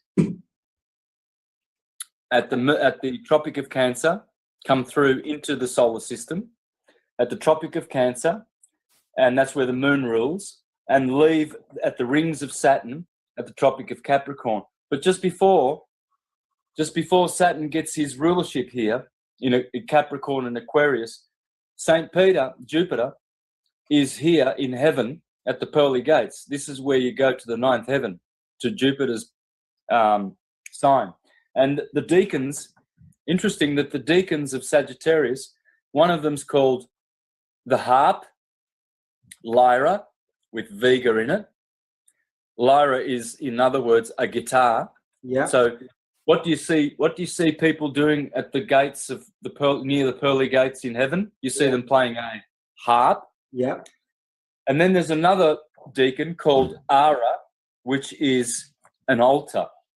And it's called the censer, or the incense holder or vessel. And this is where Zeus, Jupiter, offered incense on the altar to the gods when just before he was going to defeat Kronos, his father, and the Titans. So the Olympians, they offered at the altar, Ara, in heaven, they, as Zeus, Jupiter, before he defeated, Jesus, Juice. I like that, Juice. You worship a juice, you're Jesus. So you see, here we have all the themes. Sagittarius, this is also in astrotheology. Sagittarius is the Garden of Gethsemane and the Mount of Olives, because Sagittarius rules the back of your head here, where you have two olives. And this is the Mount of Olives because it's high up in your body, you see. So and Draco is the third deacon of Sagittarius, and Draco is the dragon or the devil. And what does Jesus encounter in the Garden of Gethsemane on the Mount of Olives? The devil. Devil, yeah. You see, so all of these deacons and the whole story of Sagittarius and the rulership of Jupiter, just before the sun hits the Tropic of Capricorn, where Saturn begins on the 21st of December, just before that is where all the heavenly action occurs. And that's what the ancients say, that through the arrow of the Sagittarian, you send your wishes and you send your hopes, and you are saved by that deliverer. He is the delivering sign. It's called the delivering sign. So when you get to know all this, I've got so much information that I'm going to take out of this, showing that what they are describing here is the 48 constellations. They are the 48 organs in your body. Okay, Aries is the cerebrum, right? Wow. Leo is the heart. So they're describing, explaining, and modeling field mechanics. It's torus field energy. They're describing it. They're modeling how it works, and they're telling you where all the positions of the 36 deacons are indicating what archetypal energies are found as the vortex does its cycles. And so in every wave and in every field, when energy is traveling through the field, it does this. This is what the Egyptians are telling us here. They didn't make the ecliptic and the constellations, and they didn't design any of this. This is how things work. This is like a blueprint of things that how energy actually works. This is the original quantum mechanics. Yeah. Yeah, it's the only way to model, because what you're doing, see, with your model, you've got 4 nested torus fields. Well, have a look at an atom. Don't they have different rows of electrons? You've got the first one, the shell. Yeah, how many shells do they have? 10, or they have about 4 shells, yeah? Yeah. Yeah. So you see, they tell you that an atom, right? Let's say carbon. It's just about to cut off. We're running out of time. About 30 seconds. Oh, yeah, okay. Might have to reloop. It's up to you. Do we need to keep going? No, can we schedule another time? Because I've got to work in 15 minutes. Yes, yes.